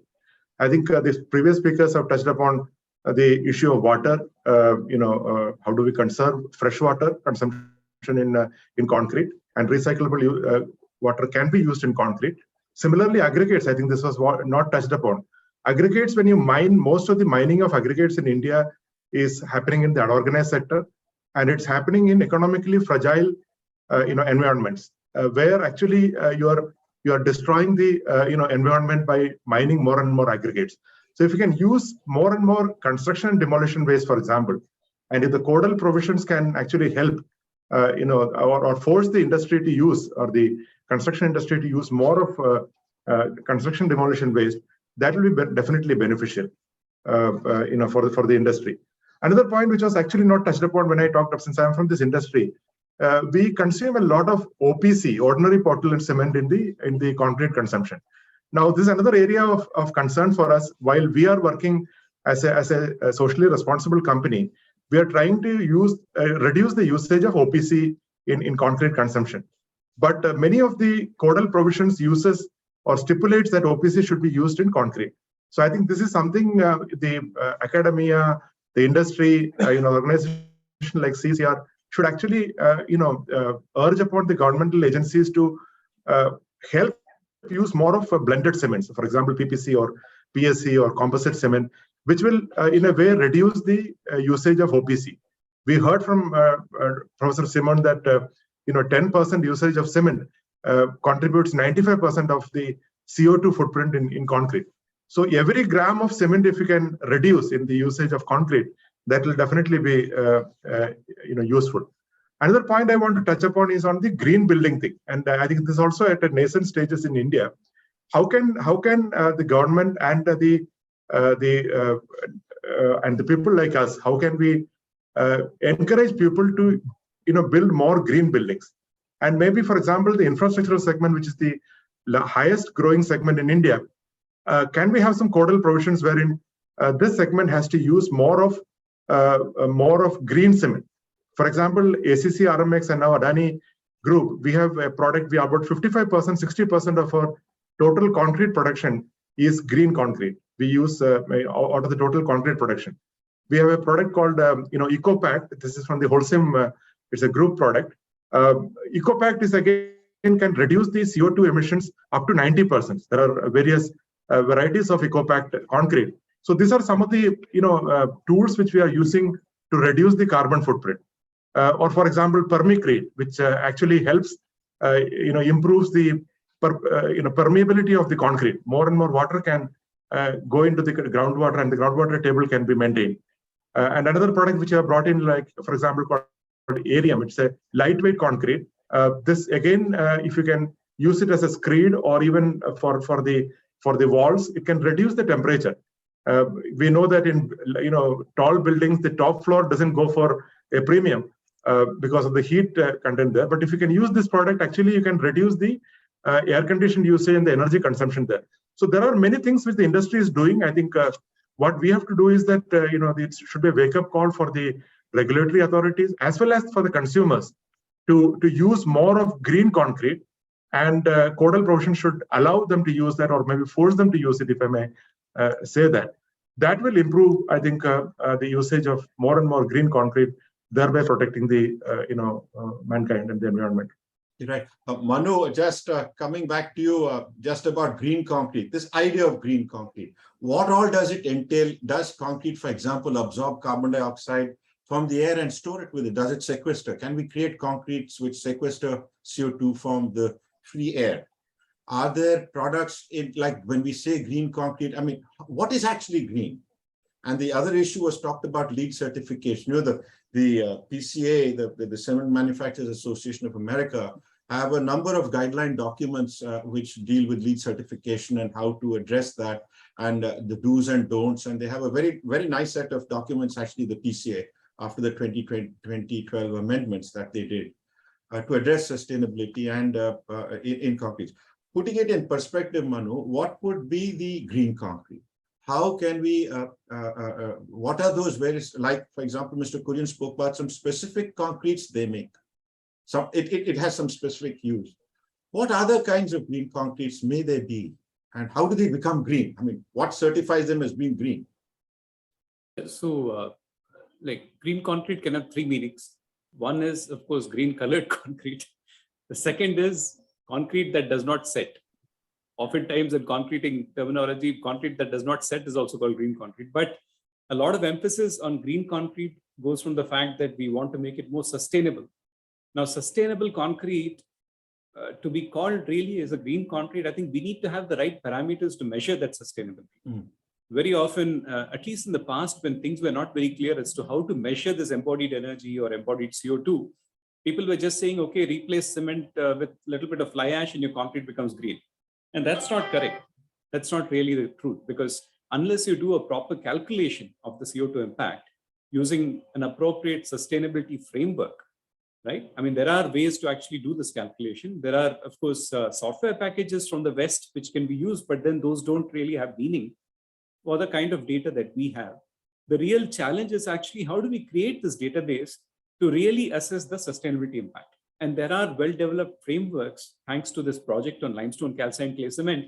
Our group actually came up with frameworks with which they were able to collect real data from cement plants and translate that into actual CO2 footprint of concrete, embodied CO2 and embodied energy. And we also, came up with a concept quite similar to what Professor Simone was talking about, is that you calculate the CO2 footprint in terms of the life cycle of the concrete.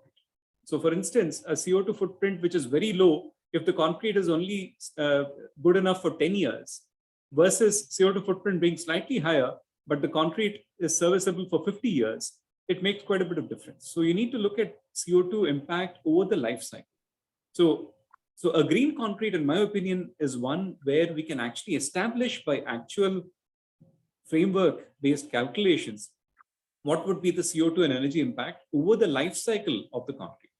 So emphasis is not just on low CO2 or low energy, it is also on enhanced durability. It has to be, and the metrics. We need the metrics to set up indices. Exactly. On that note, just if you have 5 more minutes, I'll keep you back. Sure.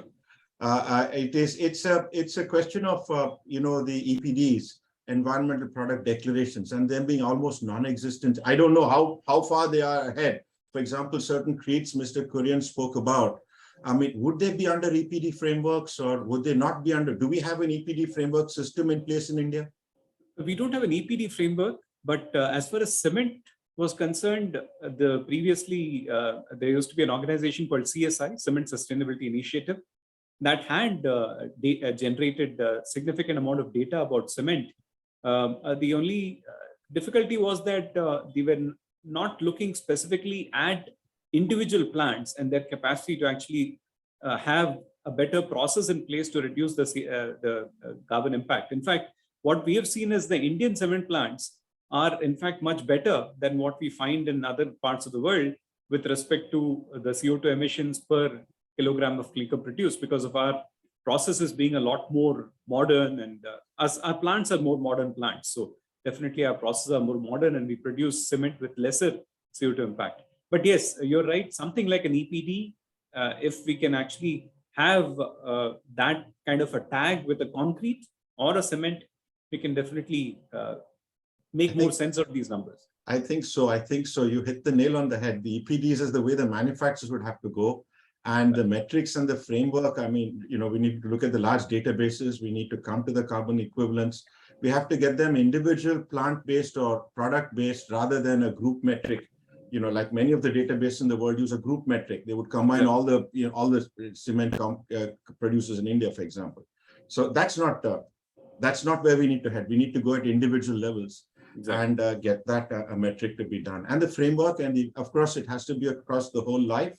And in fact, beyond that, circularity and reuse and repurpose, if it's a structure. So, I mean, repurpose, reuse, and addressing circularity, even beyond demolition or not doing demolition, rather than sending, last is to send it to the landfill. The last objective being to send it to the landfill.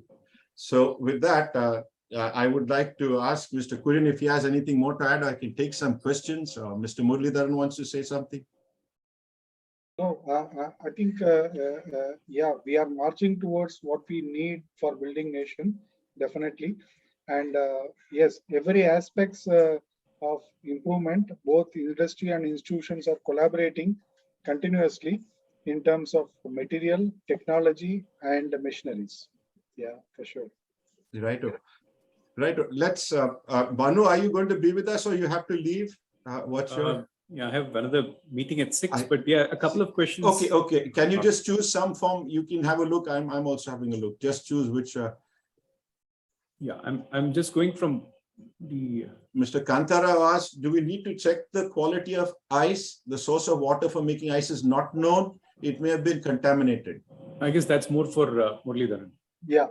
Yes, we need to, when we are procuring the ice, we need to know the source. We need to know the source from where they are getting the water and other things. Yes, it is mandatory. If you don't do so, then we will have an issue for sure. Yeah. You choose some question, Manu. Yeah, I think there's one which talks about those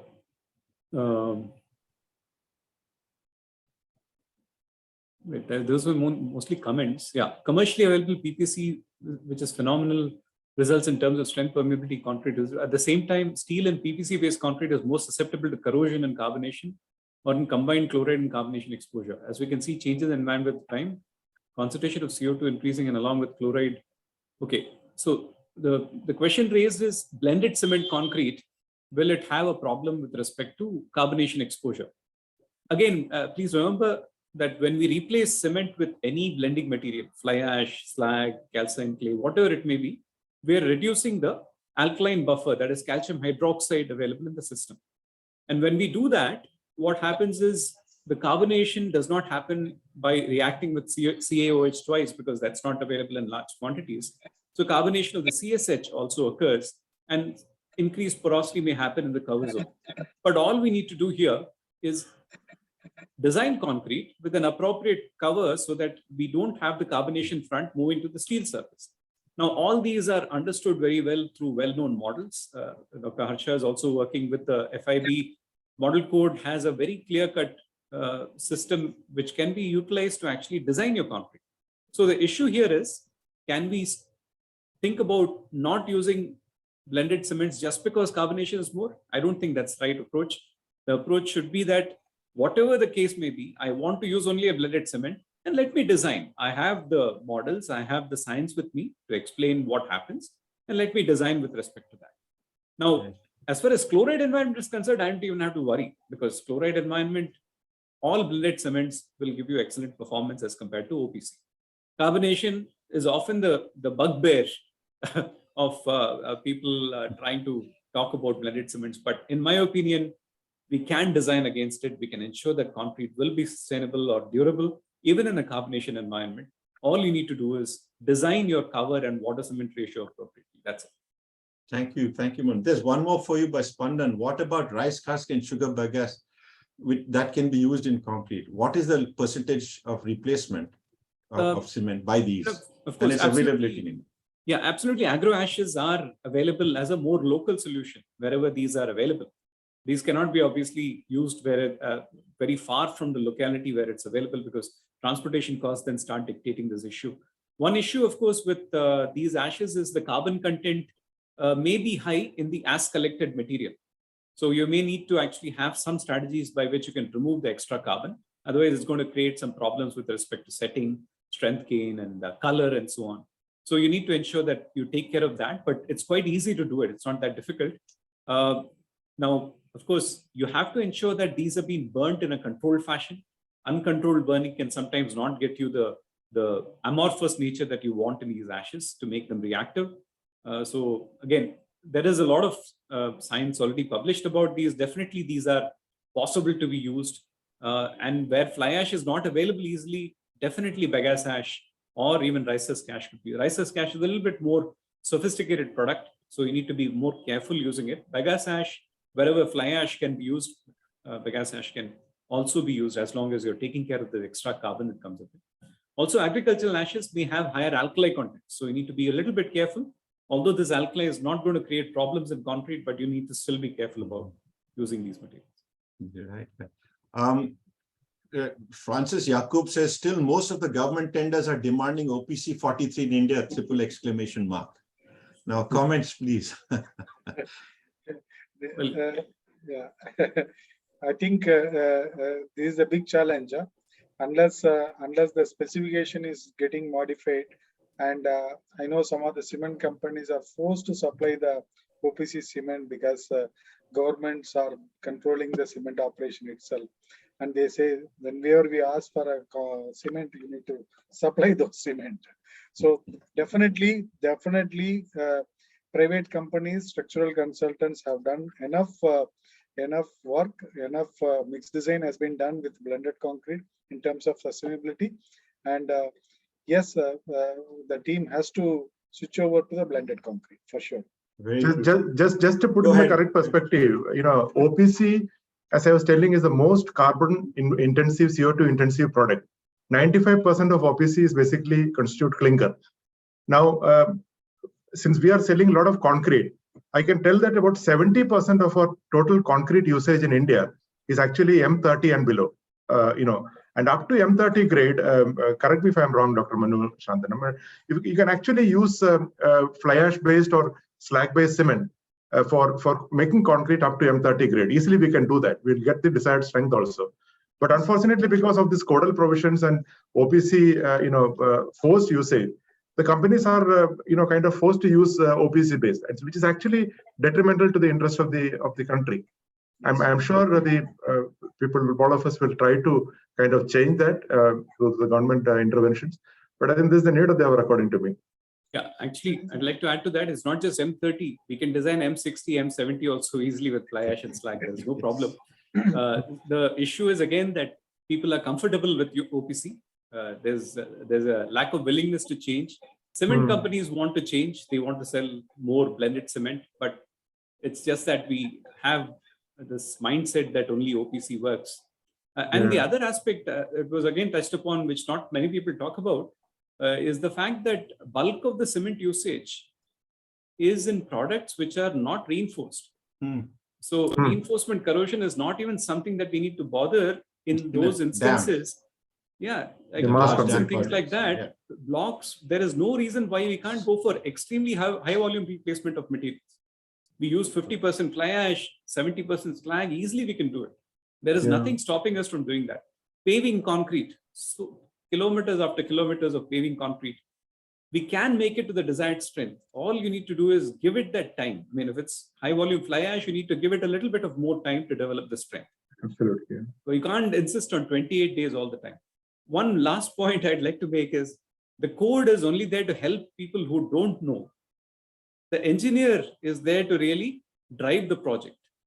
So if you look at the code also, it tells you very clearly the engineer on the site is the ultimate authority, not the code. Even the code tells you that we are not the authority. The engineer on site actually makes the decisions. It's high time engineers own up to that responsibility and start using more and more innovative materials. Only then concrete can become sustainable. We can't put everything in the code. It's not possible. I mean, having said that, we are putting more things in the code to help people do these kinds of analyses. But I think it's the engineer on site who needs to own up to this, because there's enough material available. People just have to pick this up. Very true. I think we should draw to a close, if I may. I just want to sum up a few points here. What's the role of the structural engineer, the construction person at site, and how does he go about addressing sustainability? Some ideas I got from the ACI 31825 and the Sustainability Committee, which they've specifically set up only to address sustainability. And I read out to you some of the things from there. One is use alternative cements, right? Minimize concrete volume. Voluntary reporting of EPD or GWP. I mean, guidelines for voluntary reporting of environmental product declaration or global warming potential of concrete mixtures may be included in the new codes. Knowledge of the EPD or GWP permits designers and contractors to select concrete mixtures with reduced environmental impact. So that's the thrust that has to come from the industry of manufacturing and producing the concrete itself. Then the time period to achieve specific strength, we say 28 days. Why not make it? We know when SCMs are used, we need a 48-day requirement. I mean, why not change the codes and the construction cycle requirements to accommodate this? How does it matter? Do we have to rush everything to have 50 kilometers per day? I mean, do we need to do that? Or can we take it slightly slower? Or does it require us now to take it slower and allow for a larger time and therefore a lesser use of cement and more replaceable material, the SCMs, etc., which will delay the setting time and hardening time of the concrete? So those need to be addressed and codified and probably brought into policy. So that was one suggestion that was there. Then use of recycled aggregates of various types and the research into them about how they affect durability and how they affect setting time and the reactivity in some cases and how that can be offset. Then the influence of durability requirements on cement content. Now, the idea is it may be possible to allow alternate means of protecting concrete. There's so many people been asking in the chat about the adverse effects on durability due to the use of SCMs of various types. Well, it may so be, but it can be designed out. It is possible to allow alternate means of protecting concrete from adverse environments without resorting to increase in cement content. Okay, depending upon the exposure category, depending on the use that you are using that product for, the mix for, and so on, it is possible to do that, to get the strength also that you want with a low cement content.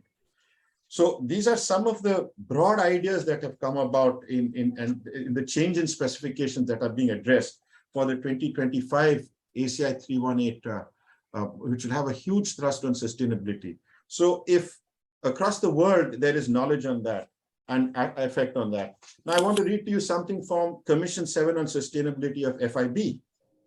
The sustainability approach is a key conceptual principle to be considered all human activity. Here, the engineer, the activity, and society are all intertwined. This sustainability is the E in the Venn diagram. You know, it enshrines the universe. We are all enclosed. Everything is within that. So, looking at sustainability in all human activities, including design, production, construction, operation, maintenance, repair, and demolition of any building or civil engineering work, forming the built environment. The crucial importance of sustainability considerations within all life stages of any concrete structure follows from the amount of produced concrete, resulting in the fact that concrete is the most widely used construction material in the world. Thus, the optimization of concrete structures based on a wide range of sustainability issues represents the most challenging and important contribution to the solution of a global goal focusing on the sustainable development of life on Earth. That is the level of importance the FIB Commission on Sustainability, that is the mission statement of the Commission 7 Sustainability in FIB. FIB is an apex body of viewers don't know, of many countries and experts. Some of the best people in the world in concrete are represented in that body. Now the scope is to develop a strategy as to how to incorporate sustainability issues into the design, construction, operation, and demolition, and of course, after that, circularity and reuse of concrete structures. Design concepts of concrete structures should be based on a sustainability framework, considering environmental, economic, and social aspects. The main focus should be on reduction of CO2 emissions from concrete production, the reduction of energy used for construction and operation of buildings, including thermal mass effects or cooling effects, improving the performance quality of the internal environment in terms of acoustics, insulation, thermal well-being, etc., the reduction of waste to landfill, the development of sustainability metrics and data requirements needed for environmental product declarations and other quality assessment, recycling and reuse of recycled materials, including recycled concrete itself, resilience of structures, etc.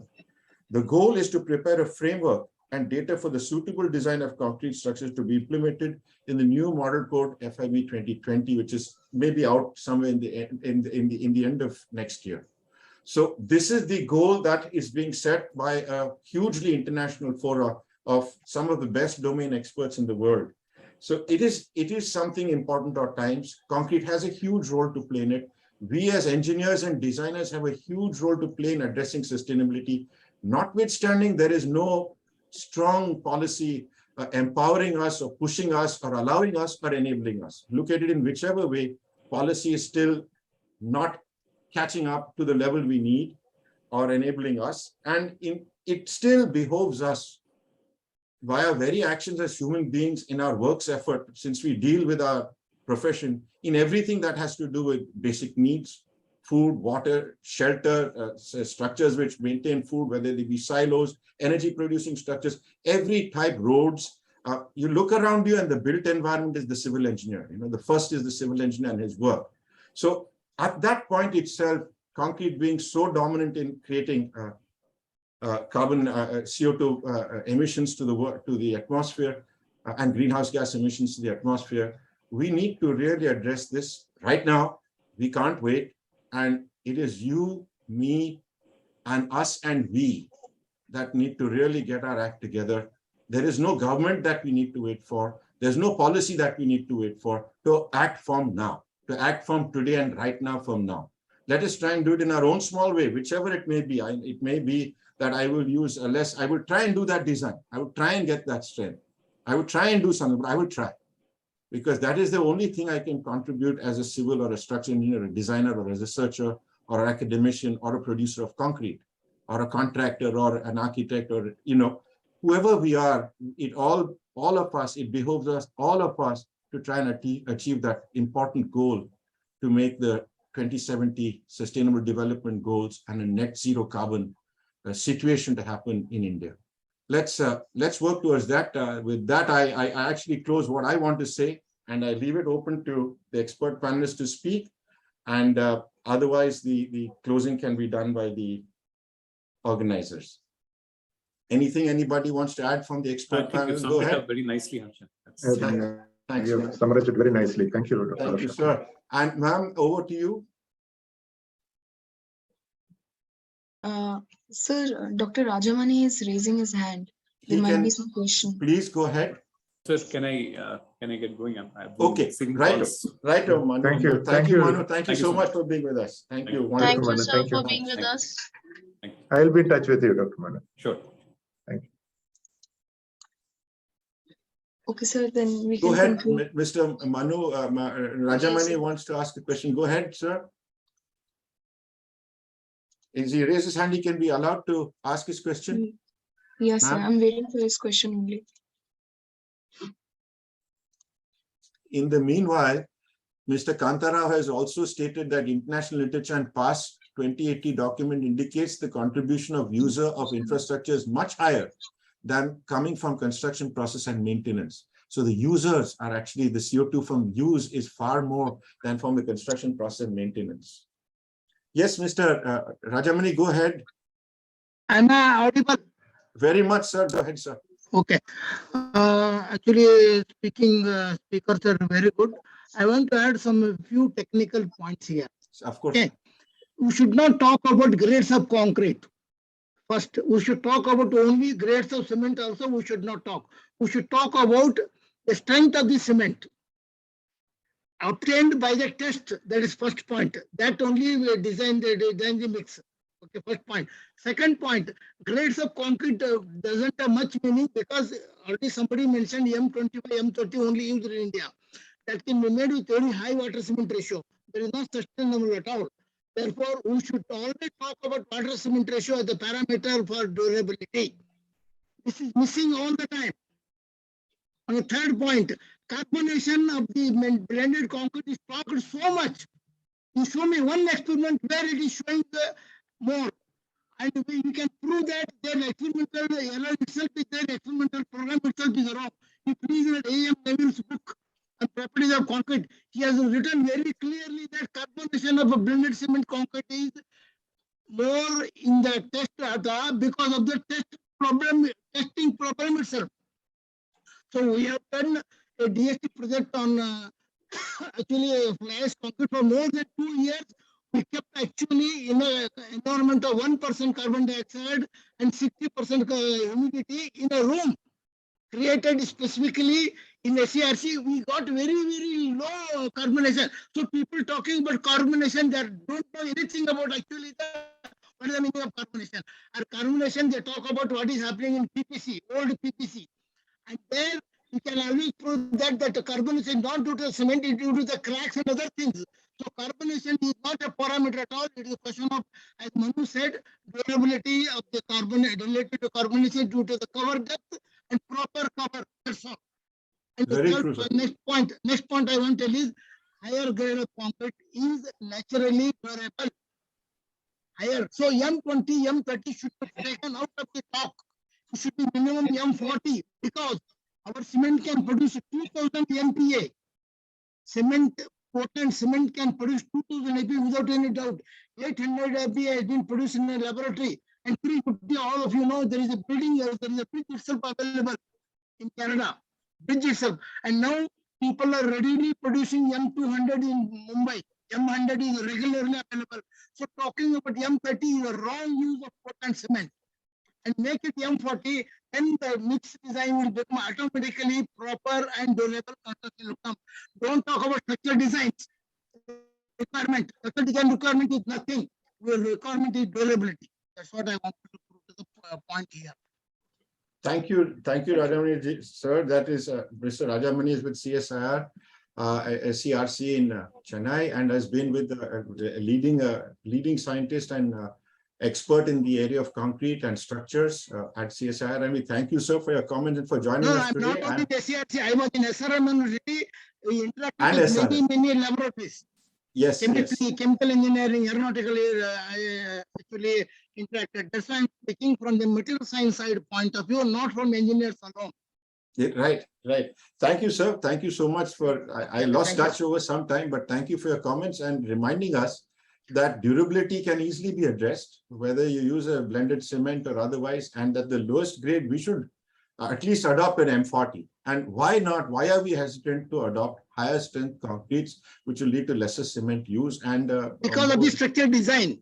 And that can be a matter of structural design, where the codes then need to change to address ultra high performance concrete. And at the moment, we don't have a code. Definitely not for buildings.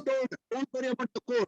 Engineer can decide. Correct. But we are trying to develop one such at least in guideline some for buildings. I'm talking not every building, some buildings. No doubt. But the point is that there is a hesitancy to adopt, and maybe some will point to the lack of a guideline. So these guidelines can be developed. They should be attempted and done immediately. Yeah. But the point well taken, sir, that durability can be designed out as an issue rather than, become a bugbear. It can be designed out, and that is all you have to do as a designer. Doctor, when we were working first time in India on self-competing concrete, the same question was asked. Where is the cost?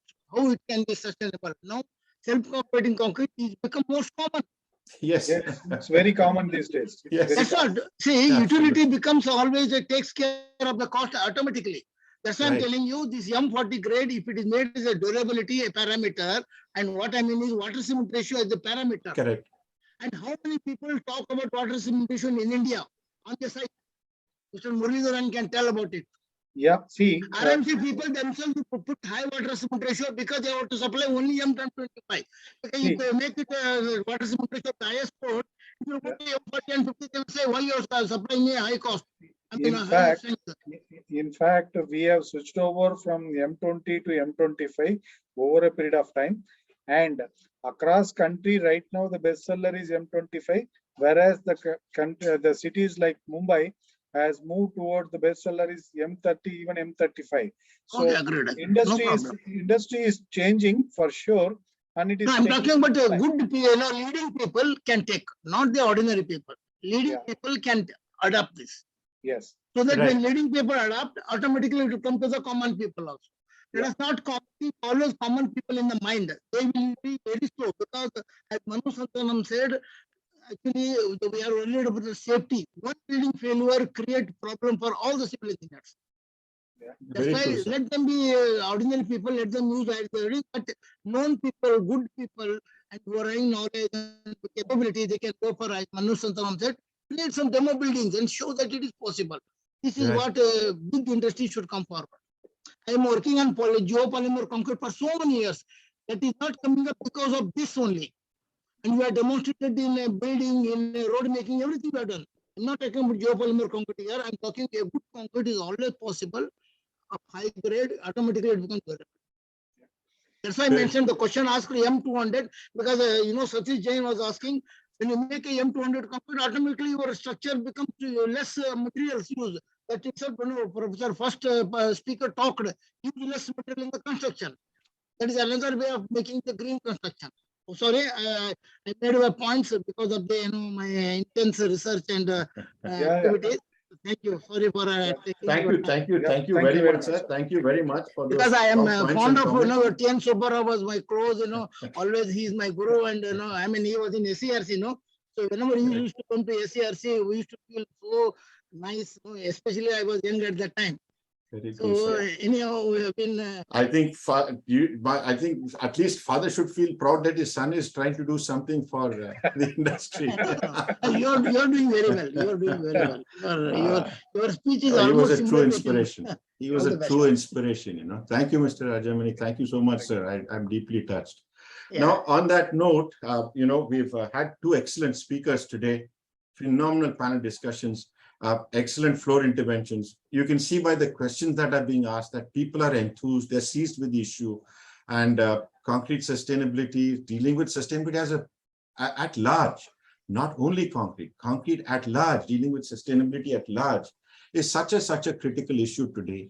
And if we are able to deal with the matter in a more holistic manner, if we're able to approach it as a united front rather than a disjointed front, as Mr. Rajamani also suggested, not as a disjointed front, but we are all united, and we are able to then move the policy situations and move the change that is required, we might remain optimistic and achieve our 2070 net zero.